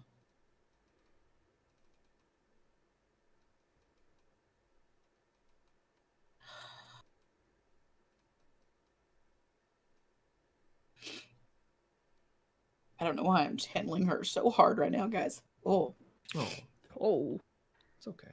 so good. she just got in to go somewhere quiet and still where there's not any people. And she just says, I just want quiet. Of course. Please, just head up to the second floor, and there are several rooms that you can make use of. Thank you. And she heads up. Of course. When I come in, I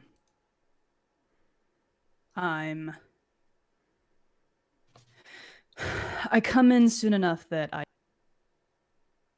Rowan.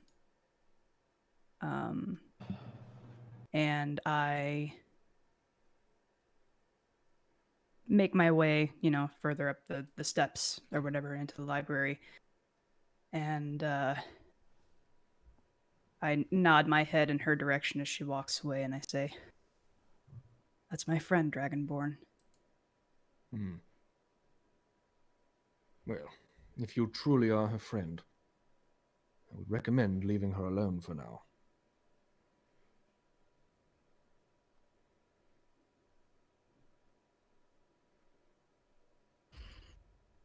In the meantime, at this point, Howell, you walk in. If there's anything in particular you would like to research, let me know, and I can walk you around. All right. He glances at Alfyur to see, if she's going up or going her own way or what. I go ahead and go up anyway. Okay. Good. I'll approach.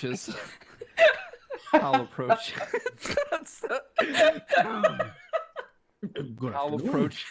I'm Romulus Theron. How may I be of assistance? Two things. Yes. I need some guidance for books regarding how do I even put it? I'll put it bluntly. Putting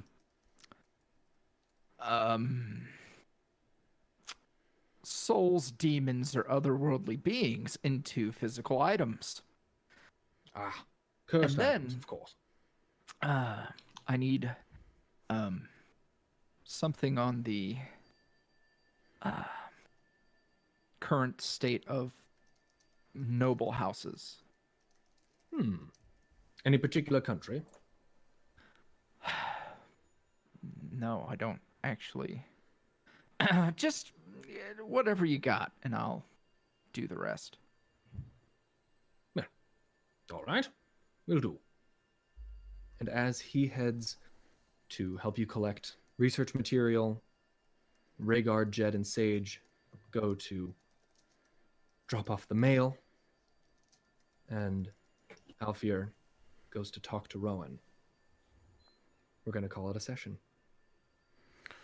Ooh. Emotions are man. riding high. Oh my god. Woof. What an episode! Jesus. You all right there, Morgan? Yeah. Okay.